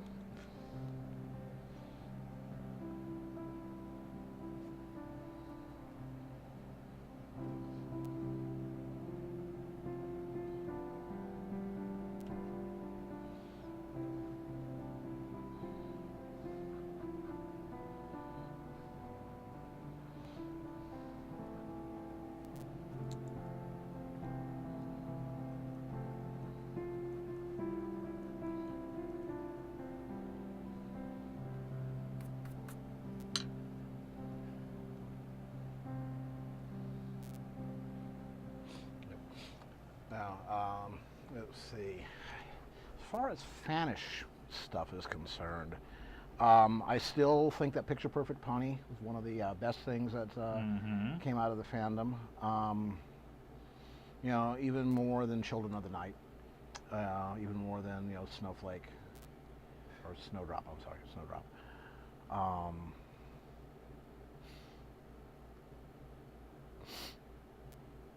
Yeah, of course, Button's Adventures, could have been fun. It was unfortunate; it was mishandled in a bunch of ways, but it was fun, and everybody loves Button's mom. I understand she's got it going on. Yeah. Yeah, Look Before You Sleep. That was all right. Yeah.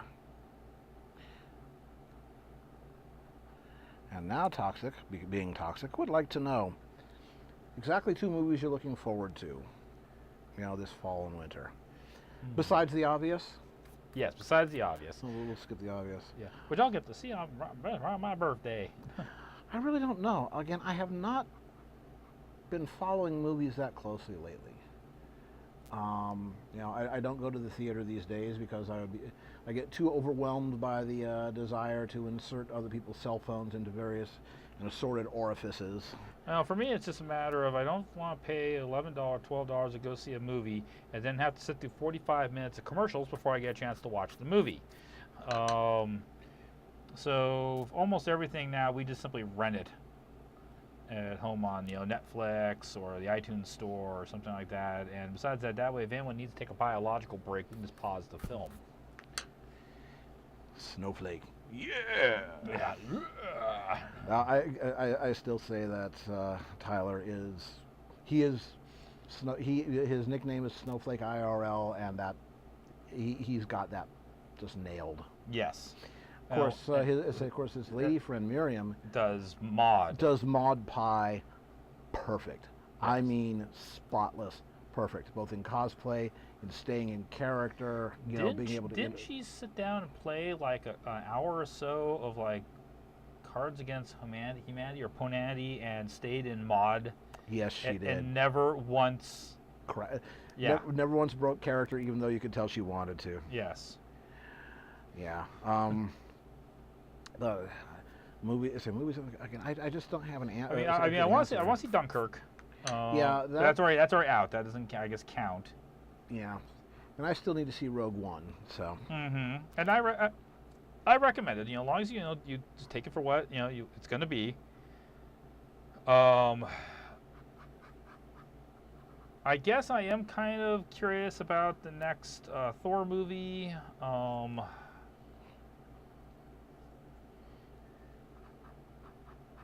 want to. It's TV, not movies. But I want to see what Trevor Duvall's up with on the Avengers series. Yes. I didn't know he was working on it, but the way that he talked about it, it's just.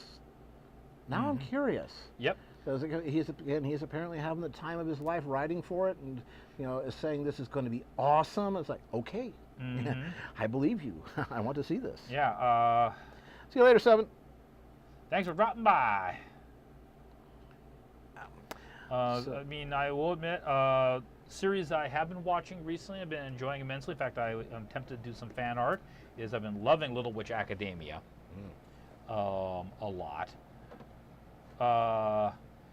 Netflix is doing the Castlevania animated series, which is actually not bad. I mean, the main thing that's saving that is Betancourt, the main character, who is just a completely unrepentant ass, but he's an ass that you like watching.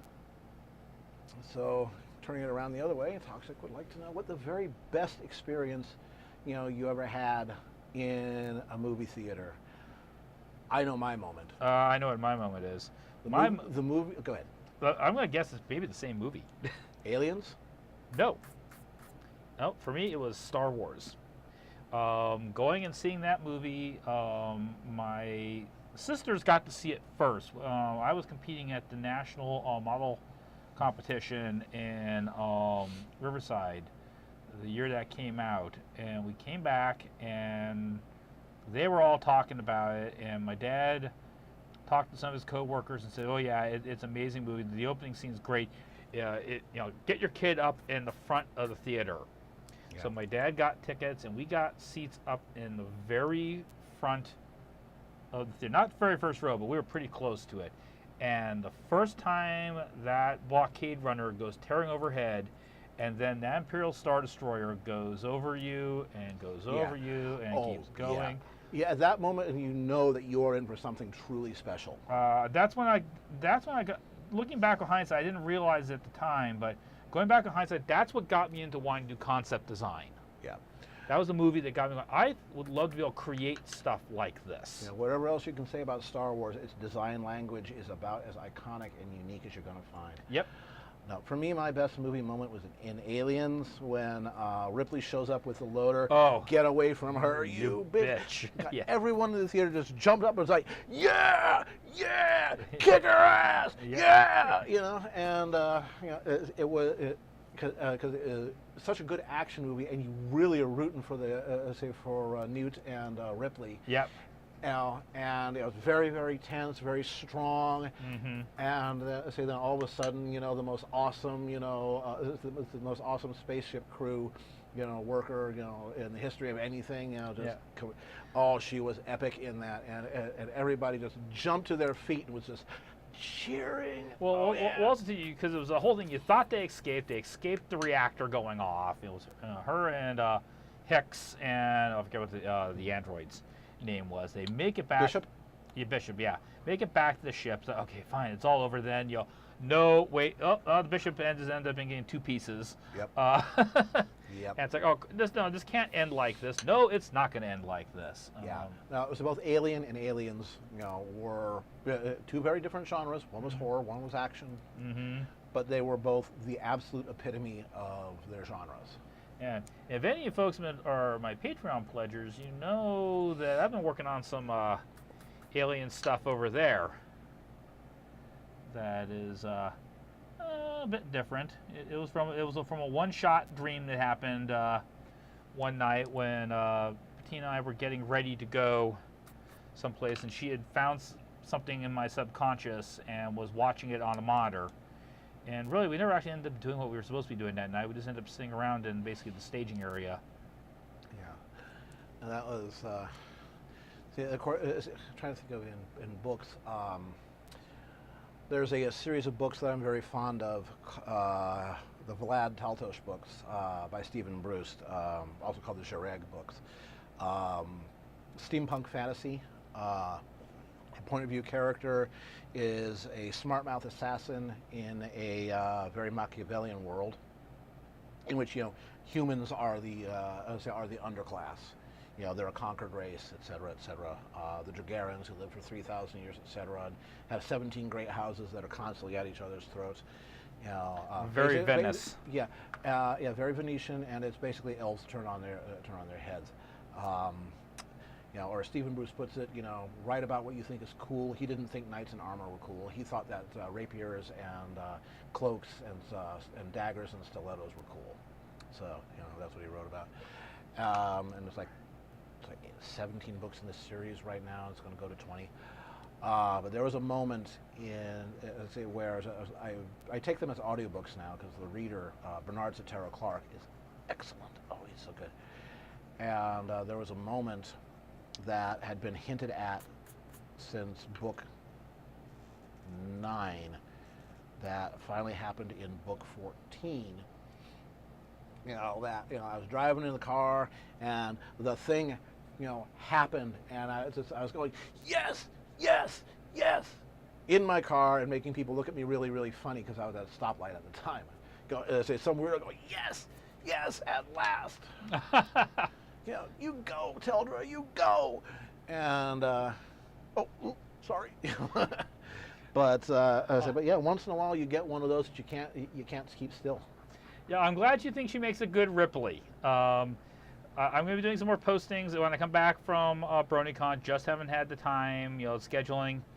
There's a whole bunch more. I mean, it was definitely a case of my subconscious was going, these are all the things about the movie that I would kind of like to change. And if I have a world where I have access to this, then I can do these things. And I'm not limited by budget or technology limitations like Ridley Scott was in the 1980s. I mean, for what it was at the time, it was amazing.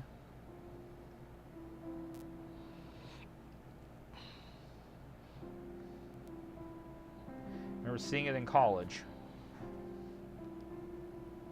And of course, Alien was, as far as a movie that had an impact, well, it wasn't a yay good impact, but the first rated R movie I ever saw was Alien. And I snuck into the theater of a bunch of my friends. We were underage. We weren't supposed to be there for a rated R movie. And the night we went to go see it was a weekend when the rest of my family was all out of town. And I came home from the movie to a house that was completely dark. And I went around, I turned on every light in the house. I looked inside every closet. And I looked up because no one looked up in that movie generally. Except for one guy, he got his head basically. I was like, that was a reference to a series of books that I'm following, the Jareg books by Stephen Bruce. A moment that you had been waiting for since book 9 finally happened in book 14, and was delivered with perfect timing. And again, I take these books in audiobook form, and the reader did an excellent job, and came out of nowhere. It's like, yes, this is what I've been waiting for, kind of like Celestia singing in Magical Mystery Cure. Yeah, or Twilight going, yes, yes, yes, yes, yes, yes, yes, yes, yes. Yeah, Are you okay? Yes. Yes. And the reason is to be with your friends. You realize you're doing your Pinky voice on it, don't you? No. Yeah, that was the thing for season 6. Yeah. Well, I've noticed that different seasons have different kind of like themes that they will have. And season 6 was mimicking your friends. That was a thing. Because Rainbow Dash was doing it. Twilight was doing it. In fact, Dash, I think, did the most. There we go. Are those big enough paws for you? Yeah, that'll do. That'll do. Well, say again, he's got all the Arctic Wolf characteristics. Yes. He's fluffy. He sheds. You want any chest poof on him? Hell yeah. Okay, we'll get rid of him. Yeah, like I said, He's not closely defined because he has a lot of fluff. Right. We'll fluff him out a bit more. Do I want more Alien movies? Cameron's taken it off into weird directions. I really didn't care for anything after Aliens 2. Yeah. Again, it started deconstructing, in my mind, some of what they had constructed. I did not like the director's cut of Aliens. While, yeah, you got some more information and more backstory, it kind of messed up the flow of the story, and it made explicit things that that really, leave it to the reader or viewer to speculate on, because what they come up with in their own head is generally going to be better than what you come up with as a director, or at least something more personal. Mm-hmm.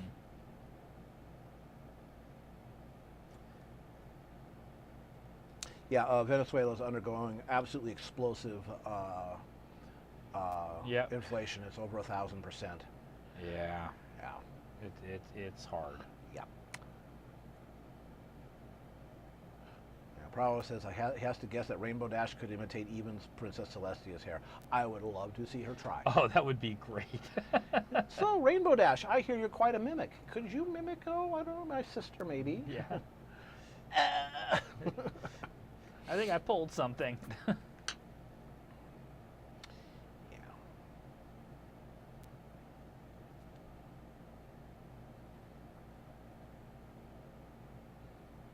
Always bring extra bits.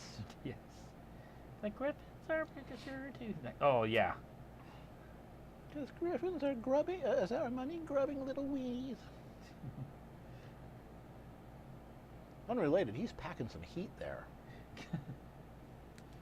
Nice sword, too. What? Oh, what caused the inflation bubble? They have a very corrupt government that they've basically... The biggest thing is that they've nationalized the oil industry in an attempt to secure all the wealth for the ruling parties. And when they did that, basically Chevron and Shell and all the other companies said, you just seized several $1 billion in our assets, and you're not going to compensate for us. We're leaving. And all the equipment has been falling apart. They're not exporting much oil. The price of oil is down. Mm-hmm. And Venezuelan oil is really crappy oil. It's got a ton of sulfur in it. There's only a few places in the world that can refine it. There's exactly two. One is the refineries in Brownsville, Texas. The other is in mainland China. Mm-hmm. And because the government of Venezuela and the government of the United States do not get along very well, and nobody trusts anybody there. There's not a lot of assistance going back and forth, and no oil company wants to go back into Venezuela to fix things up because they say, look, this is going to seize all of our assets and not compensate us, because they just did that. Yep. There's social unrest going on, and of course, like all strongmen, the ruling party is doing everything they can militarily to crush the opposition, and it is ugly. Yeah, they're out of money. Nobody's giving them any loans, so Yeah. they can't buy like food. Yeah, and basically the sad thing about it is that the little guy in the middle is getting basically squished. Yeah. Not to worry. Again, as Agni pointed out, maybe not get too far into politics, but that's the situation. Yeah, we hope it gets better for the average Joe. Yep. Yeah. Yeah, Colin, we're talking about Venezuela, right? Yeah. Right? Yeah, never mind. Okay.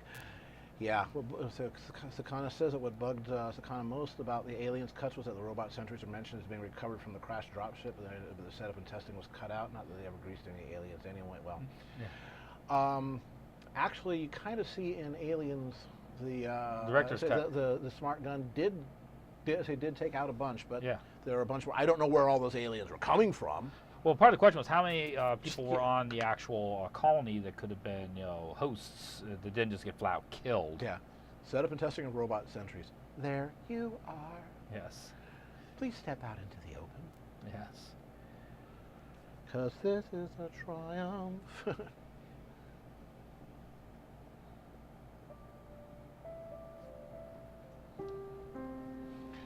Hear no evil, etc. I cannot imagine a television cut of Aliens. I'm sorry. It just... Yeah, I remember seeing it. Yeah. Um, Yeah, but just the... How? how could you make it television friendly? Never mind the 10-minute breaks. I'm talking about content. It's a rough movie. Yeah, You know, but they that's did. And they did actually, they dug some of the stuff out from the director's cut, which was the setup of the gun sentries.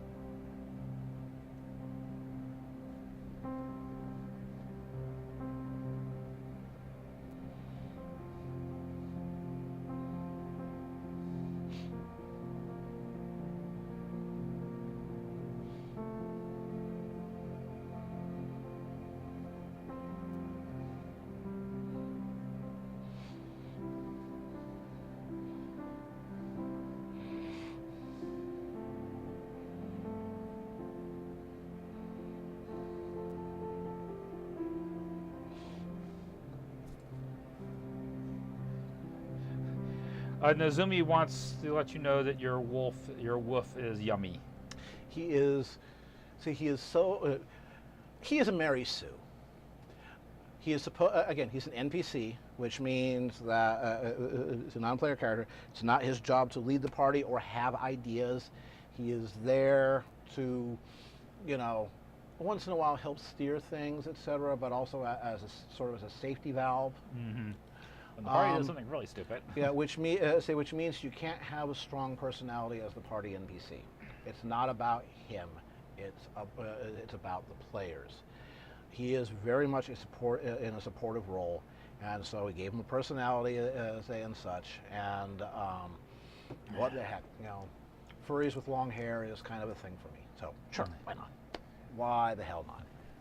I'm going to just roll this character up. Might as well make this character I want to look at. There you go. Yeah, but now he's so nice and so self-deprecating, and then and then when you get into combat, he turns into this.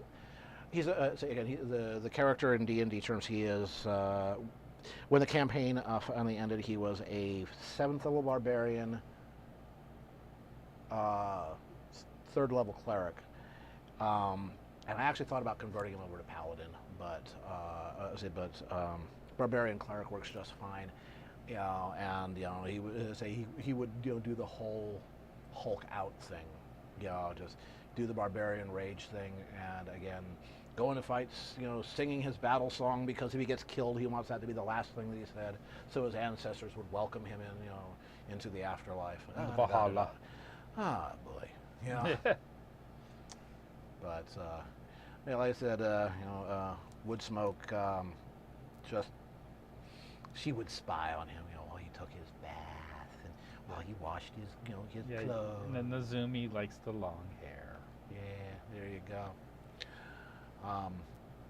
But I had to dial him back a little bit because I know how to build D&D characters, for effectiveness, and he was good in combat. I mean, barbarian rage, with a great sword. God, what a combination, and even playing straight up without, doing any DM tricks, because what the heck, he's my own character, that would be kind of cheating. He was still belting out the damage, and I had to dial him back a little bit so that he didn't overshadow things. This campaign was D&D 3.5, back in 2007 through 2011, I believe. Yeah, Sean has been kind of a on and off again. Yeah, Mary Stu. Some parts of the country apparently are having some issues. Yep. At our end of it, everything's going out just fine. Yeah. Paladin is it's not really a mix, particularly in the current D&D system. But think of your knight in shining armor. The original D&D Paladin was a lawful good fighter with some healing abilities, high charisma, all about the warhorse, that sort of thing. More generically, holy fighter, holy warrior. Serve the light. Yeah, or whatever it is. Because nowadays you can be paladin of any, just about any deity will have their holy warriors. In Silverbrand's case, given that he's an ancestor worshiper, his whole thing was, my ancestors are watching me. I have to conduct myself well in battle. When I stand before Crom, he will ask me the rate of steel. If I cannot answer, he will laugh and cast me out of Valhalla.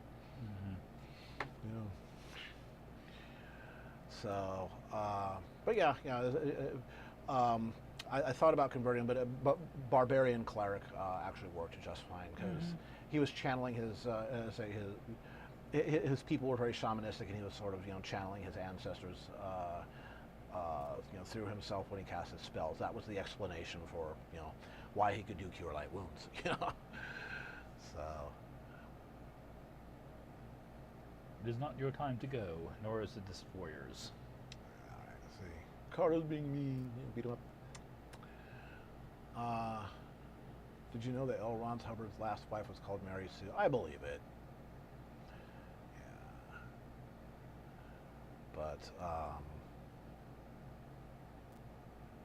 no, he's definitely the furry bikini type. What was it? Briefs with package provided without comment. Yeah.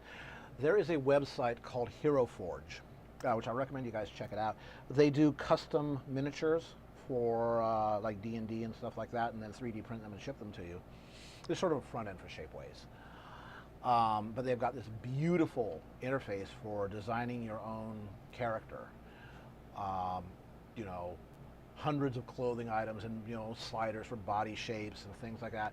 And they've got, in addition to having all the standard elfy stuff and crap like that, they've got canine heads and bodies and tails and legs. They've got feline. They've got bovine or cloven hooves, so you can make tauren, or depending on how you build the body, deer. They have lizards, various scalies. You can make kobolds. You can make dragonborn, or lizard folk. And it's just great fun to play with. By the way, we have someone has made a point. We still need to do our last hourly obligation. This is true. Thank you for reminding me. I will do so right now by clicking on this and that and saying that we are sponsored by University Art. University Art, where Baron worked for 20 years, is a high-end art supplies and framing store with branches in Redwood City and Sacramento and San Jose, California. Again, they do museum quality framing. I get all my framing done there. They have handled Picassos and original Rembrandt and Nobel Prizes. Yep. They have workshops. They have tutorials. They have manufacturer demonstrations, and they know their art supplies. Oh yes, they do. So if you are in the Bay Area and you are an artist, you need to know these people. And they also have some very nice folks, as we said, who are willing to sponsor Baron and occasionally stick their head in to see how things are going. Hi, Mike. And we get a couple of their employees on the show. That's right. Jaya King was on about a month or so ago. You people remember Jaya? Yeah. Yeah. Played with blowtorches. Yeah. On September 30th.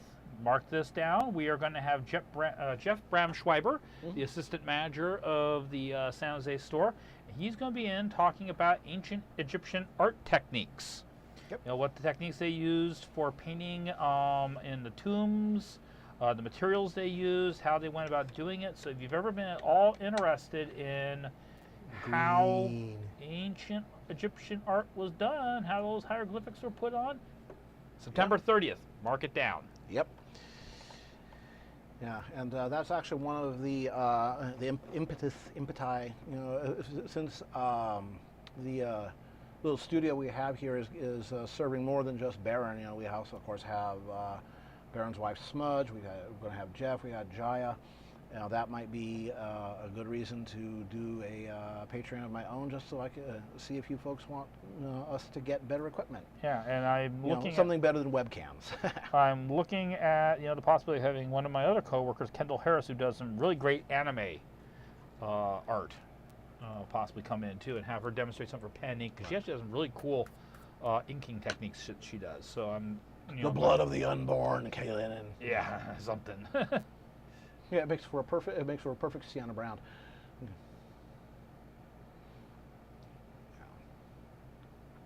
Yeah, Catspaw has the link there. Yeah,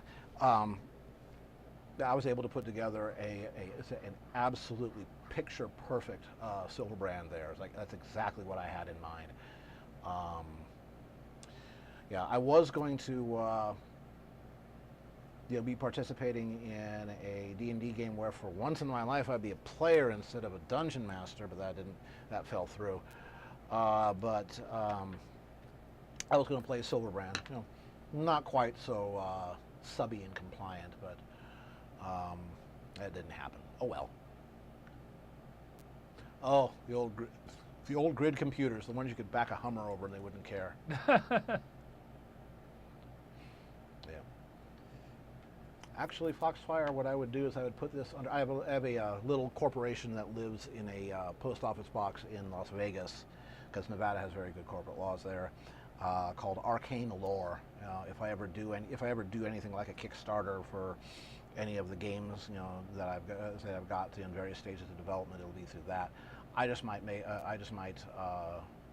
Arcane Lore Studios. Flip this. Little tip here: if you need to get your lines going in a certain direction, do not feel bad about moving the picture. There's a reason why animators have wheels. Yeah, I noticed there's some people out there have been told, no, you should never turn the picture. My answer to that is move it if you need it. Do what you have to do to get the picture done. 15 minutes ago. Okay, we're still doing fine. Okay, Toxic would like to know what was the very first computer that you actually owned. The first computer I actually owned was an Apple 6100 60 megahertz Power Mac with 60 megahertz CPU and a whopping 250 megabyte hard drive. Woohoo! Woohoo! My very first, which I had for about a week before I returned it, was an Atari 800 XL. What a piece of crap that was. Ended up buying a clone of an Apple II, made by a company called Guanhar. And it was funny. The manual was photocopied out of the Apple manual, and somebody had taken the little Guanhar logo and literally pasted it, sometimes at bad angles, on top of every Apple logo. But it worked. Yeah? Yeah, but it worked. And I got a lot done with that. So I'm going to throw one back at you guys. What games is everybody playing right now? Yeah. What's your? Oh yeah. Yeah. How about a 1 megahertz 6502? That was I was running. Yeah. What games are you guys playing? Yeah, 60 megahertz. It was exciting. When you were done loading up Photoshop 3 on it and a couple other things, you didn't have a whole lot of hard drive space left. Yeah. Well, now right now I am playing Crossout, which is I have to move the camera here a second. I am playing Crossout, which is sort of a Mad Max, build your car by welding junk together and then go blow each other up. Okay, let's do another battle 5 minutes later type of thing. It's free to play. It is not pay to win. It's pay to be impatient. And it works well, and I strongly recommend it. If you see Weasel Smasher, that's me. I'm going to squish your weasel. There we go. Let's see if I can... Me, I don't play computer games because I'm just too busy doing art. Okay. Yeah. Besides, if I want kind of MMO, I just go to sleep. Yeah, let's see what we got here. Yeah, Far Cry 4. Far Cry is great when it doesn't crash. There's a question, Minecraft. EVE Online. I played EVE Online in closed beta, open beta in the first 2 years, and threatened to eat my life, so I moved on to something that wouldn't eat my life. That would be World of Warcraft. I was playing that and EVE at the same time, and God, that was a bad combination. Ate my life. Yeah, we didn't see you very much. Yeah, Orca's playing Star Trek Online and War Thunder. Crossout is brought to you by the same people that do War Thunder. It's a company called Gaijin, which is a Russian and German company, so of course they call themselves Gaijin. Go figure. Makes sense. But yeah, crossout.net, free to play. Grab it so I have somebody to shoot. Now it's actually doing really well. And again, you have absolutely no need to spend any money if you don't want to. There is nothing you can get with money only that you can't get, or the exact equivalent of, just by playing the game. I have to admit, I've been very tempted on several occasions to get Kerbal. It's Kerbal Space Program. Yeah. Oh yeah. Great way to consume your days. So. Splatoon. Yeah, that's another one. Yep. Oh my God, Rubber Vixen's still playing Traveler. did your character die during character creation? Oh, mine do. Every time it starts coming out badly, I hope that my character dies. Betrayal House on the Hill. Oh yes. Yes. I own a copy of that. Yeah. I own a copy of that. That's a good game. I've played it like 3 times, but yeah, it's yeah, that's one of the best.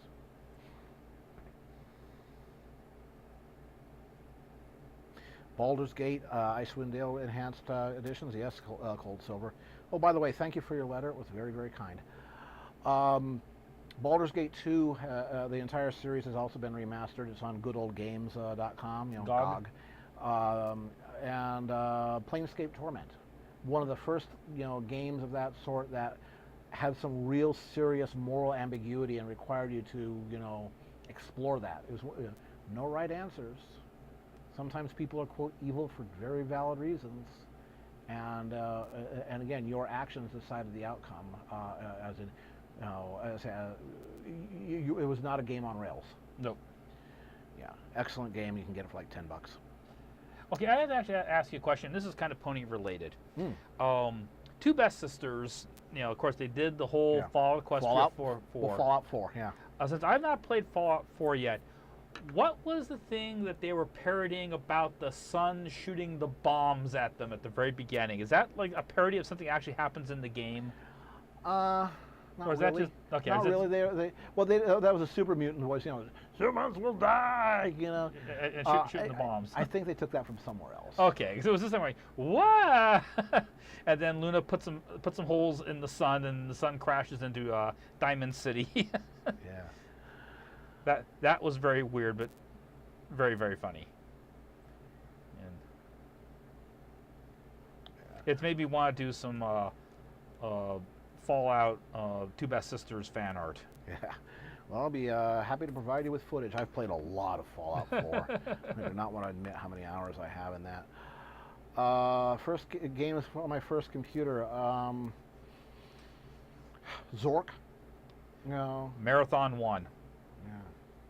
Oh yes, good old Durandal. Yeah. Yeah. No, Zork, Adventure, Leisure Suit Larry. You know, a lot of Infocom games, you know, and Sierra Online games. Games that I wrote. You know. And Wizardry. I played a lot of Wizardry 1, 2, and 3 on, which, by the way, you can get emulators for the Apple IIe and play Wizardry. It was. Oh, really? Yeah. Basically, it's abandonware. Mm. And God. Throughout late high school, you know, and junior college, I played so much Wizardry. All my friends did. It was you know, one of the very, very first dungeon crawls, and it was really excellent. You know, by modern standards, people considered it a very hard game because it had a lot of puzzles and it did not hold your hands, and it would kill you. It would wipe you. You know, it would kill your characters, and sometimes they were unresurrectable. Sorry about that. Games used to be a lot harsher than they are now with regards to, you know, the death penalty, as it were. No jog back from the... Yeah, Marathon. Having fun overcharging your plasma pistol. Do you still know your list of 2-letter words? Well, Ma-D, Great Resurrection, and of course Tilt-A-Wait, your nuclear bomb. Mahalito. Eero. Yeah. Is that someone? Eero, are you someone who's returned, or is this the first time to the stream? I don't remember seeing your. Oh, hello, Eero. Yeah, if Manga you're Art new, welcome. Improvement is also here. Hello, Manga Art Improvement. Welcome to the channel. We're going to be wrapping up here in a few minutes, but thanks for coming on by. We'll be doing this again in 2 weeks. Do this every Yep. Let's see, who else is here that we have not seen before? Crazy Matt Captain. Have we seen you before? I think we have. I think we have. I think we've seen Crazy Matt Captain. Cool, in that case, welcome back. Oh, welcome back, yes. Yeah. So, Baron's the guy with the pencil. I'm the guy with the loud mouth and the Talk. And the skills.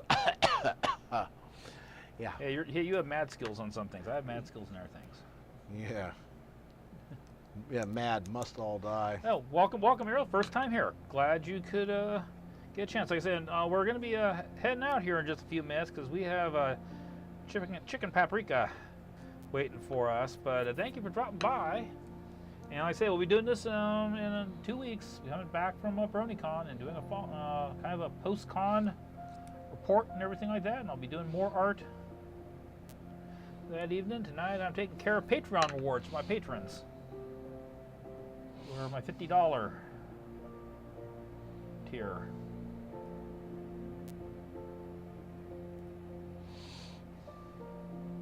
The new folks are always welcome.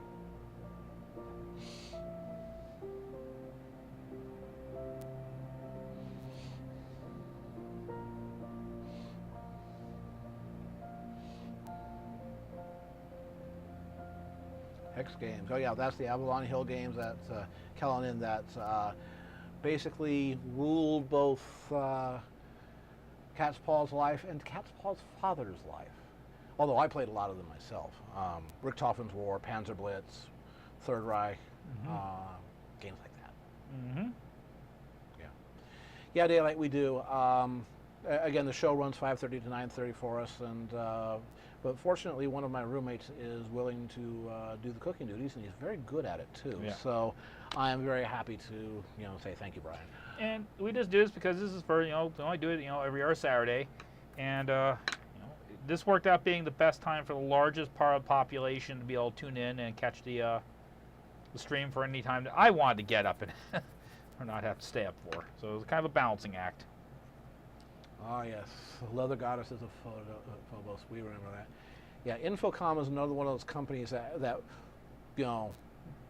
succeeded spectacularly, then immediately failed spectacularly. Ah yes, Crazy Man. Yeah, we have seen it before. Oh, you're taking a break from Rome. Ooh, Oh. Yeah. Yeah. Oh, the official MLP RPG. Yeah, I've got a copy of that. It's actually a very playable game. Mm-hmm. Yeah.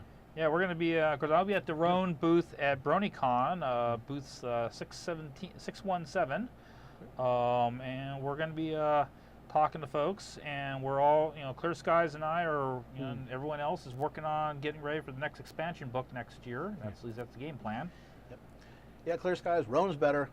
It has problems scaling because I so abuse that system with with my hammer wielding bar owner. Oh my God.